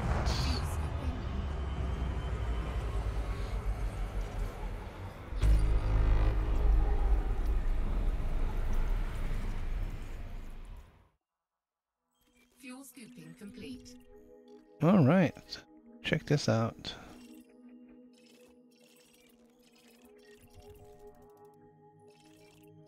A couple of big stars. High metal content world.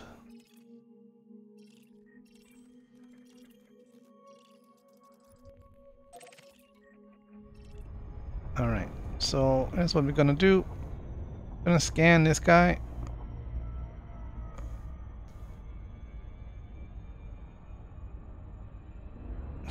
And gonna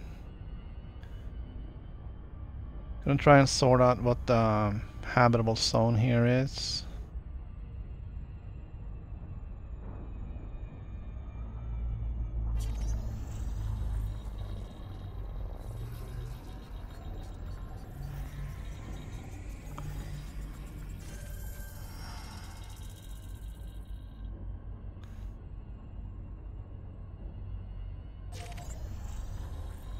And then we're gonna scan the other guy.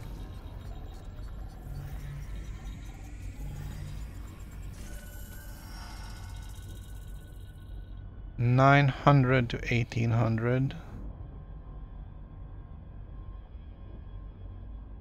$765 to $1,500.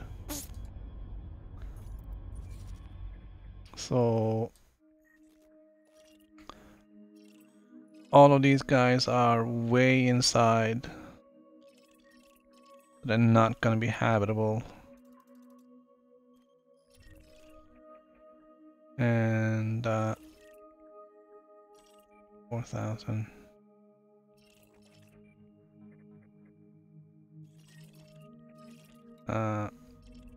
Yeah, so there really isn't much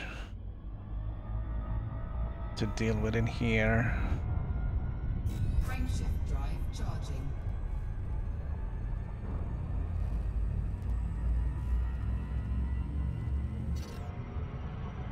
Oh, actually, we were gonna go and see if we could recalculate for our destination.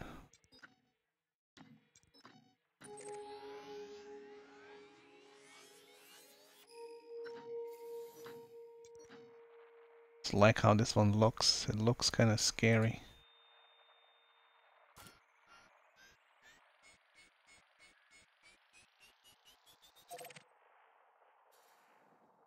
So,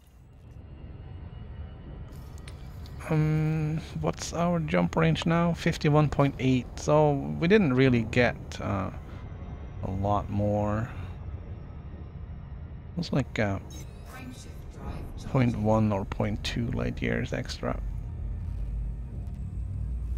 But that can save us a jump or two. We got 32 jumps left to go.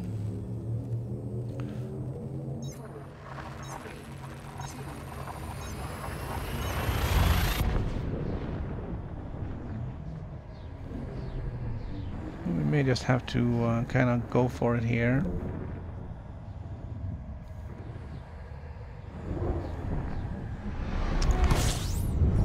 I don't really have much more than about half an hour of available time left.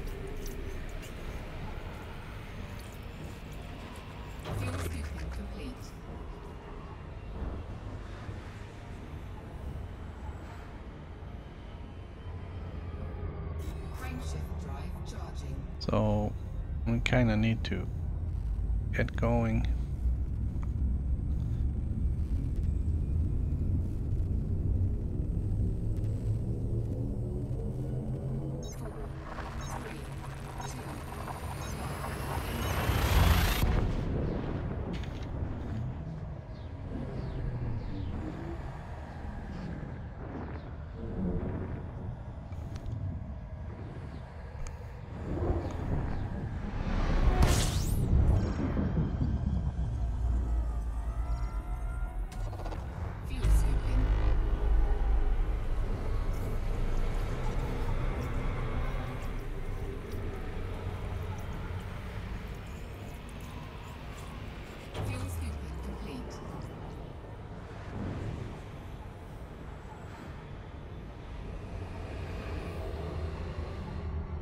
Drop away from the star sort of as fast as we can.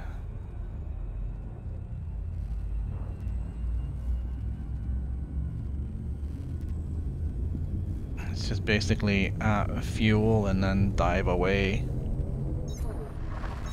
And then once we get once things start to cool off, we can just kick in the drive and then turn towards the point. I think that might be faster than just trying to go around the whole sun in an arc.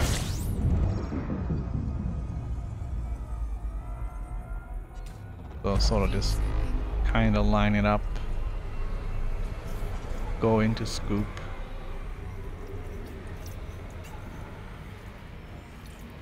And then once we get to the end here, we just dive away a little bit. And then regaining speed, temperature is dropping to under 65. Charge up, realign.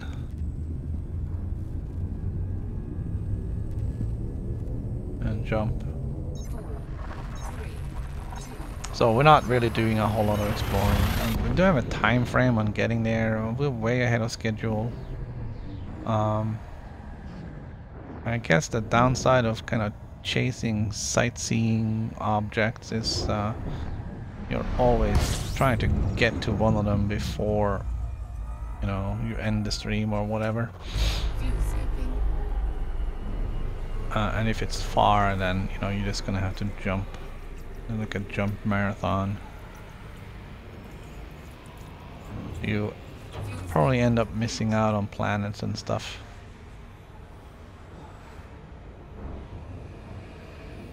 Right, so we're fueled up. Frameshift drive charging. Like as soon as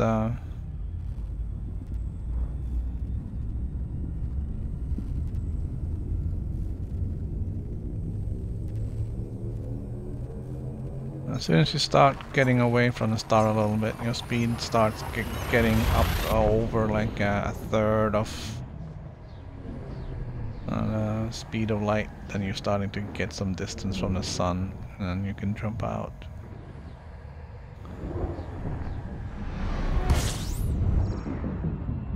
Alright, so flip it around, scoop some fuel.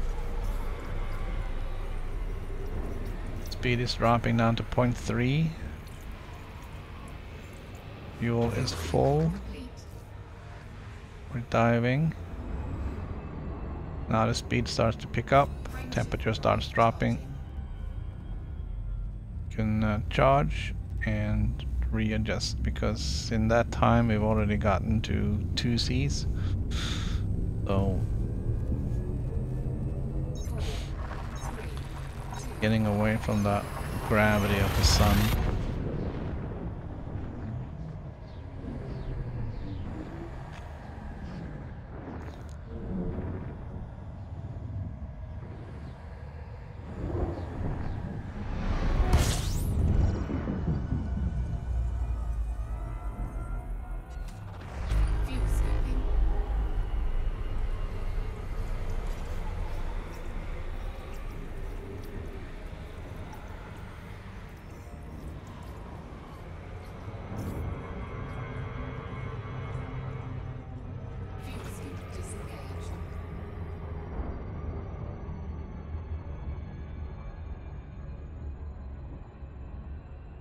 Frameshift drive charging. Didn't really work on that star. Might have been too small.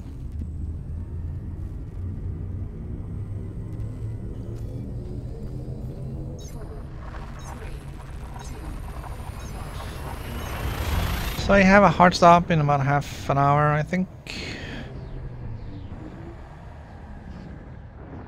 We got 26 jumps to go, so we might just make it there.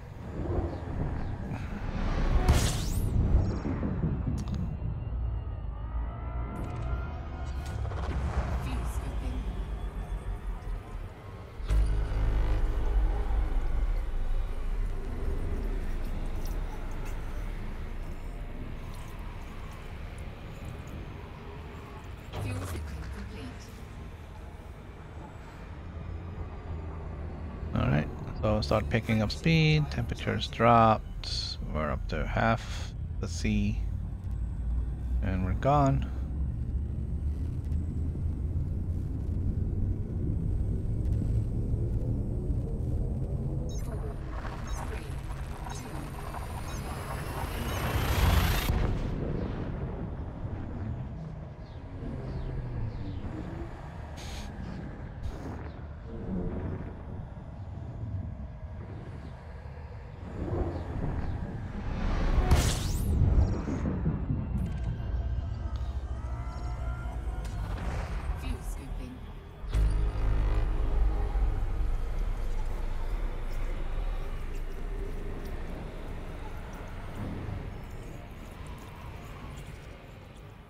Scooping complete. Frameshift drive charging.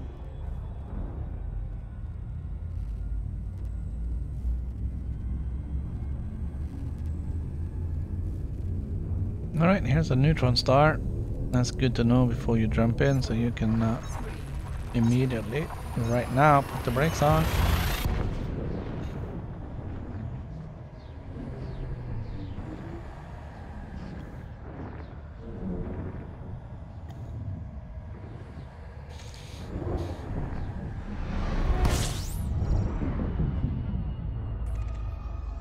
Select target ahead.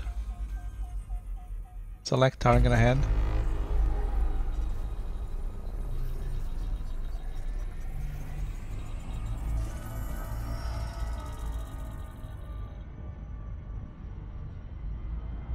I don't like this one. Oh, okay, that's not too bad then. It seemed like the jet cones were kind of small, but they're alright. Looks a little iffy out here, but it still gives you what you need.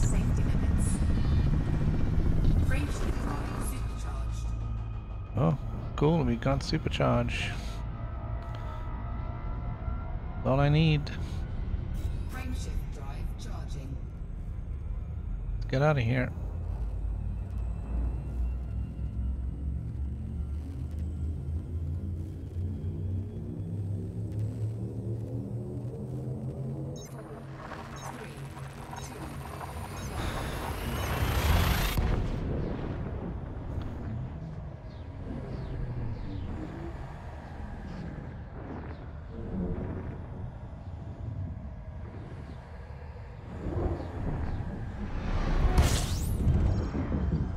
I think I brought too many limpets. I know that it's always handy to have,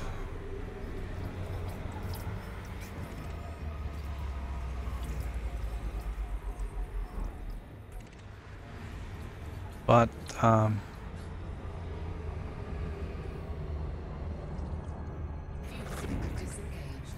alright, we didn't get a full scoop. Here's another Neutron Star. It's useful to have, but it's also easy to synthesize.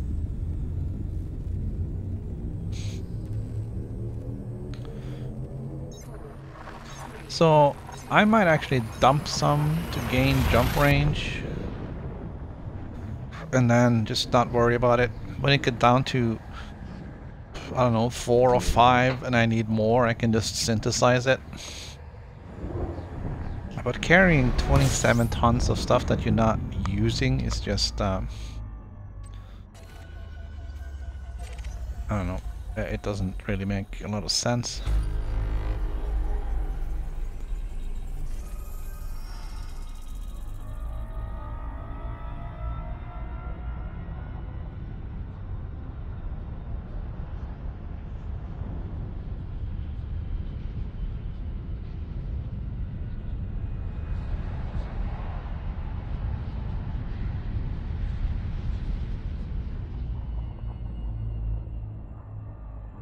Alright, here we go. Come on. Get in there. Frameshift drive operating beyond safety limits. Frameshift drive supercharged. Yeah, I like that supercharge.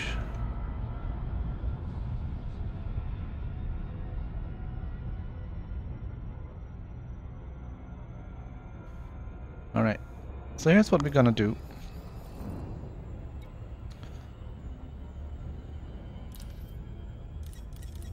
I'm gonna jettison 7.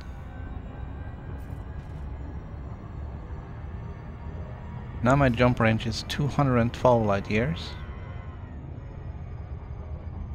I'm gonna go into the map. And I'm gonna change to include M-type stars.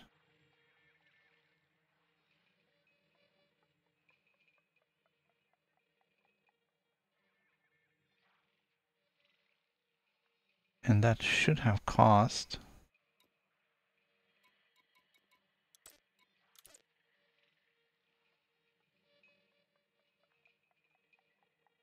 a recalc of the map. Yes, it did. But it's shorter. Frameshift drive charging. That is peculiar. But I'm sure there's some sort of logic to it. Going straight to a second neutron star. I didn't even check to see if this one was discovered. I mean, it's like there's only so much stuff I can keep track of. It's not like I'm counting or writing it down or anything, so it is what it is. If it's a new discovery, it's a new discovery. Alright, here we are again.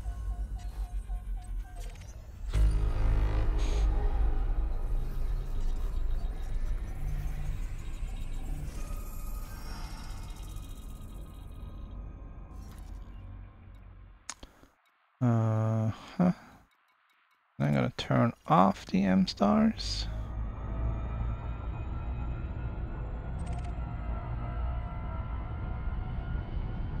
Oh.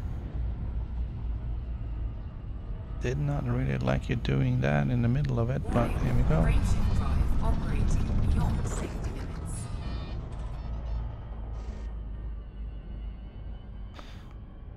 I didn't get supercharged. We gotta go in again. Frameshift drive supercharged. Okay.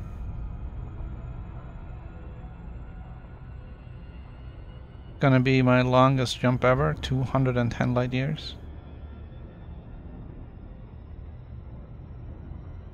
Frameshift drive charging. Starting to make numbers now.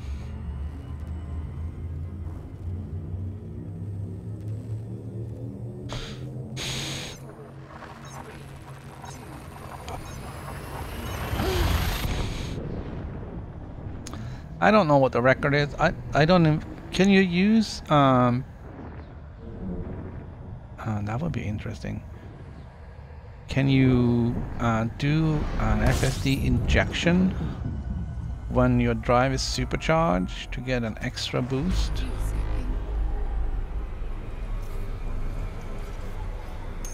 Alright, so we're almost out of fuel.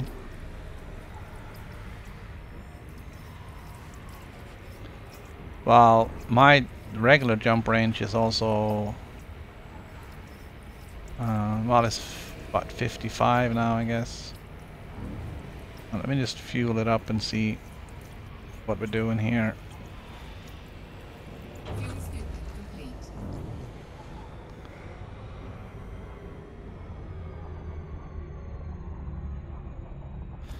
My normal jump range is 52.4. Max is 56.6. Frameshift drive charged. But with the Neutron Star, you get the supercharge, which gives you a 4 times the distance. 4, 3,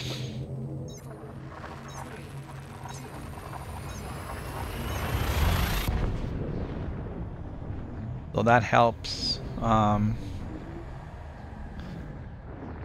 But also it's damaging your frameshift drive every time you do it. So it's like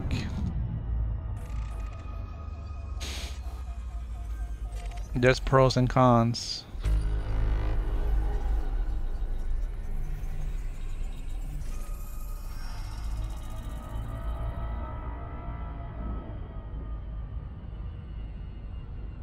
Some real nice cones here.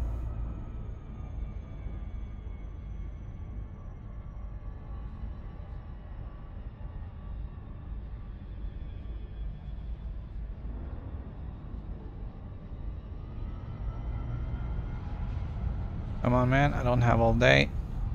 Let's get in there. Warning, frameshift drive operating beyond safety limits. Frameshift drive supercharged. Okay,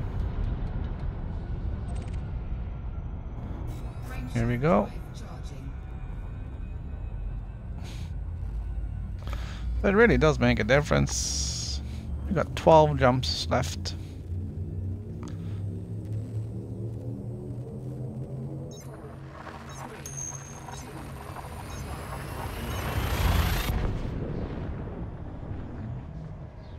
Yeah, that's there's a big learning curve. Once you get over the hump, then it's gets easier. All right. Fuel scooping. Didn't really like what I saw because there's another star right behind this one, which may or may not interfere with my intention of jumping.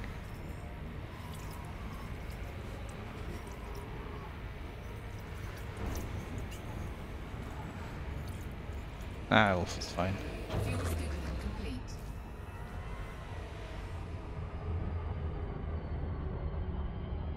Frameshift drive charging.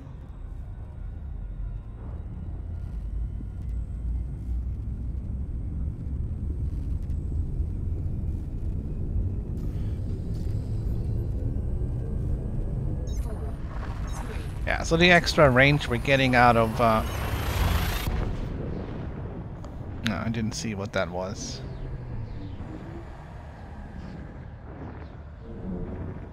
The extra range we're getting out of dropping those 7 limpids is certainly gonna be worth it. Oh, holy moly.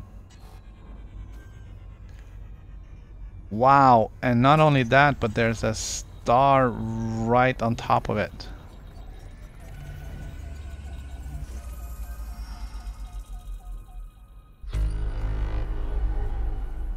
Alright, change camera.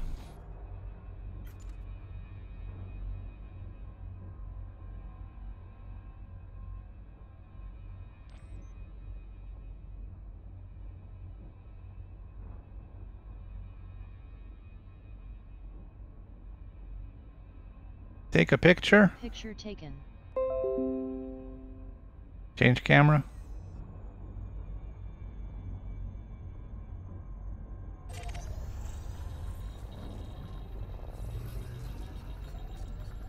Ah, this one is scary.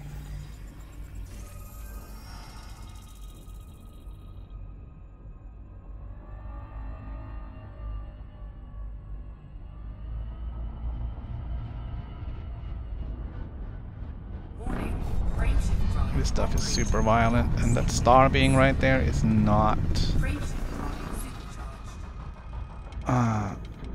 That is not pleasant.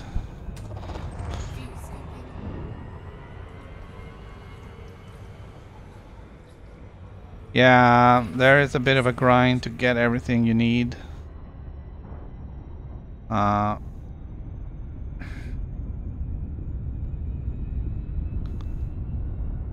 It's you sort of just gotta just set a limit and just say, you know, this is gonna have to be enough, because otherwise you're just gonna be grinding for months and months and months and months to get the things you think you need, and you know, you're not gonna get a whole lot out of it.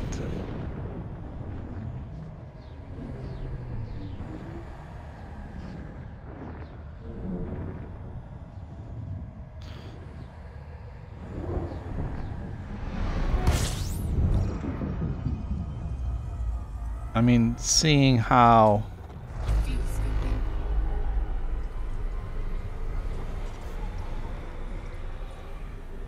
so I dropped 7 limpets, which is 7 tons. I lost 7 tons of weight, and my 4x jump range has gone from 207 to 210 light years. So that is less than a light year on a regular jump range on 7 tons. So is it worth it to spend time trying to get all the materials to lose maybe a ton of weight on your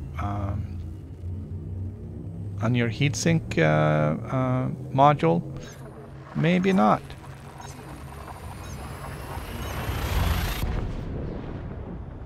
If you happen to pick up the materials that you need for that in the process of doing other stuff, sure, fine, no problem. If you have it, use it. But, you know, chasing around the galaxy looking for, I don't know, whatever data you need or materials you need to shave off maybe, you know, half a ton of weight, it's not worth it. Well, the lightweight sensor is worth it, because the sensors on the Anaconda is like 8. Yeah, they're 8D. I don't even know if you can buy other. I'm sure you can buy other ones, but 8D is a lightweight one. But they're still 80 tons, I think. So the more weight you can trim off of that, the better off you are. So I think I got mine down to about 40, so I saved 40 tons of weight on engineering that, and that's certainly worth it. But you know, trimming off 500 kilos? No.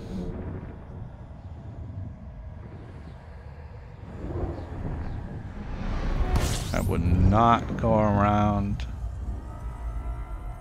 grinding forever trying to do that.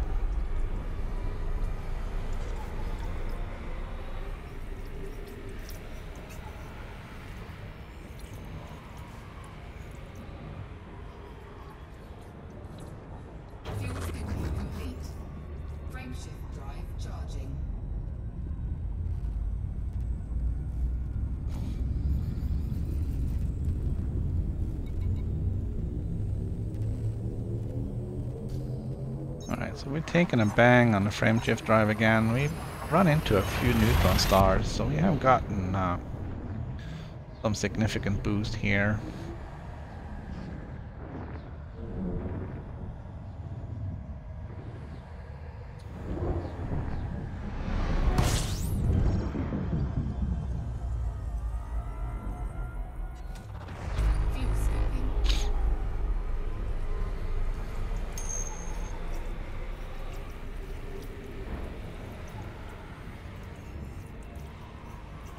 Yeah, I'm almost done anyways. Alright, well, fly safe, Commander. If you have any questions or anything else, just drop by sometime and ask. I'll try and answer as best as I can. Until then, fly safe.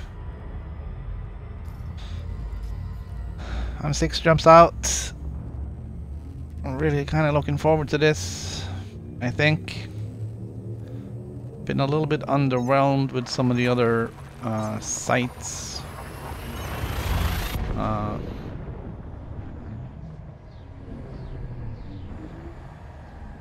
I'm kind of hoping that we're gonna see something a little bit more spectacular here.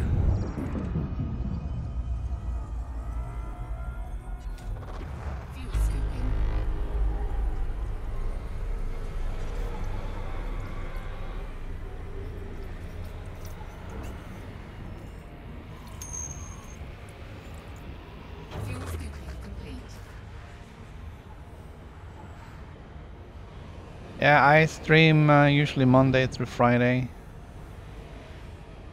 around this time. The special Saturday stream today.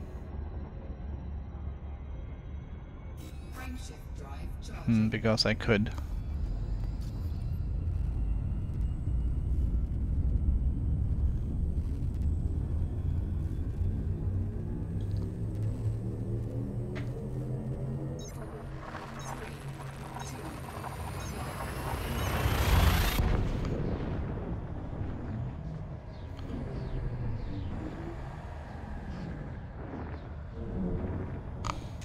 Yeah, I really wish stream labels would be able to connect to multiple services at the same time, so I can get tracking of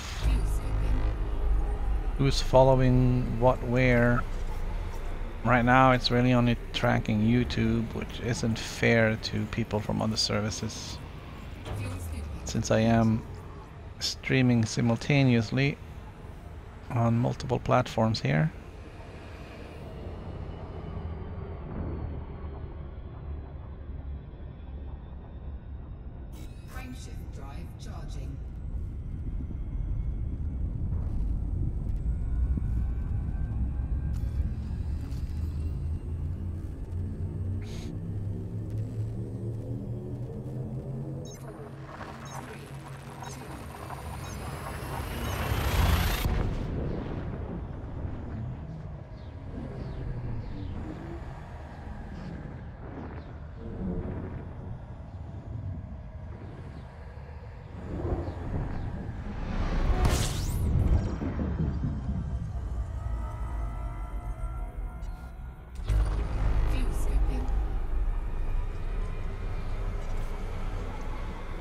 Alright, I think with the extra jumps we shaved off by out of jump range, we should be able to get there with time to spare.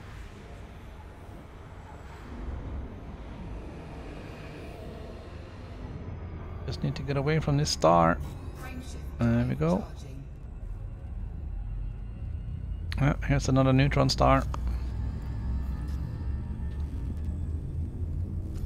I wish it would say how far it was to our intended destination, rather than just saying that it's 3 jumps away.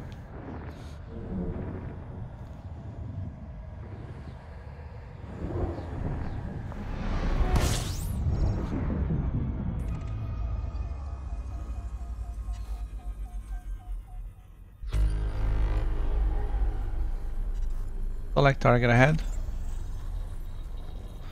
Wow.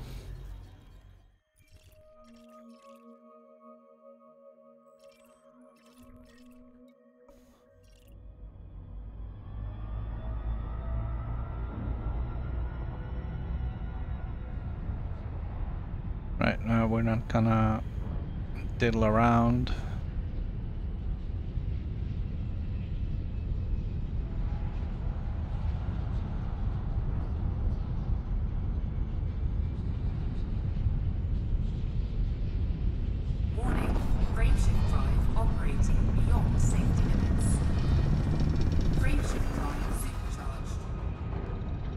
Supercharge!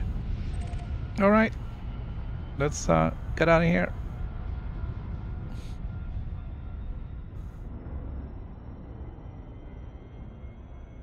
Frameshift drive charging.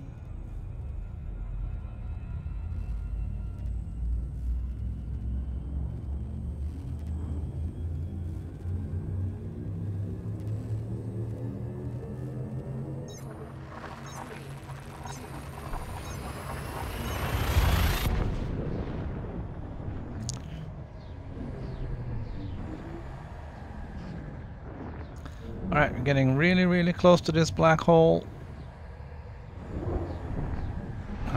This must have been on some list of special cool stuff, otherwise I wouldn't have it bookmarked up here. Although there is a chance that it was a random discovery when I was just scanning through the map.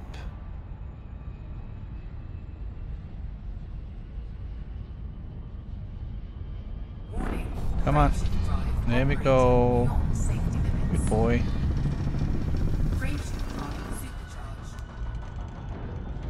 Alright. Now we need to get out. Target next system. Destination set. Thank you.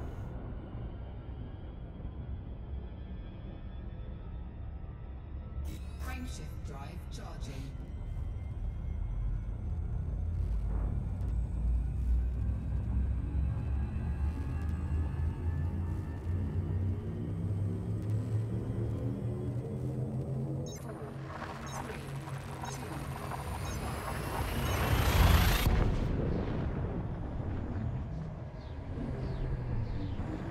I need to pay more attention to what I'm jumping to, because I don't know what I'm jumping to now. I'm gonna hit the brakes just in case.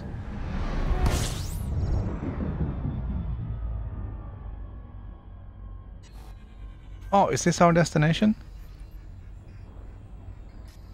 This is our destination. Wow, that's the black hole right there. Good thing we stopped.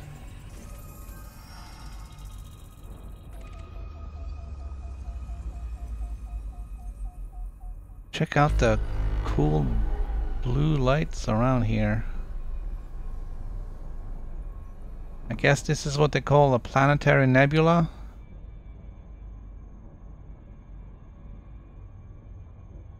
This weird gas. And there's the other sun. Was there anything else? Yeah, there's some planets around here. You can check that out later. I wanna... Alright, I have to be really, really, really careful around the black hole. If we get too close, we're gonna face plant, and that is not a good thing. I got like 2 minutes left before I gotta go. We're gonna try and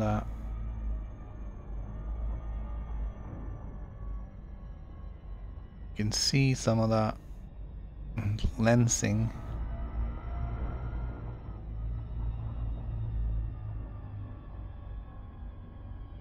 Going on around there. Hold on. That is so wrong.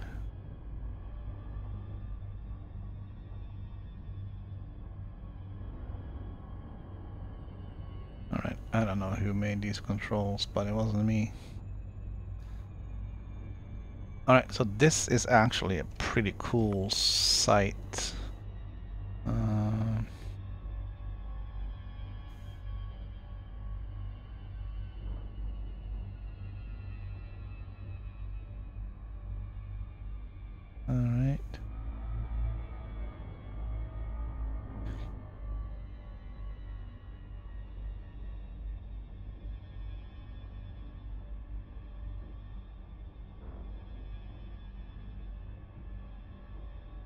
Take a picture? Take a picture. Picture taken. Alexa, cancel alert. So there's the black hole, guys.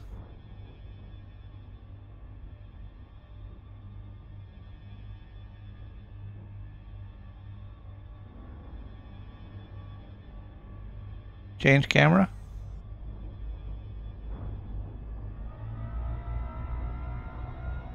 We're gonna move away from the hole. Really, really close. Change camera.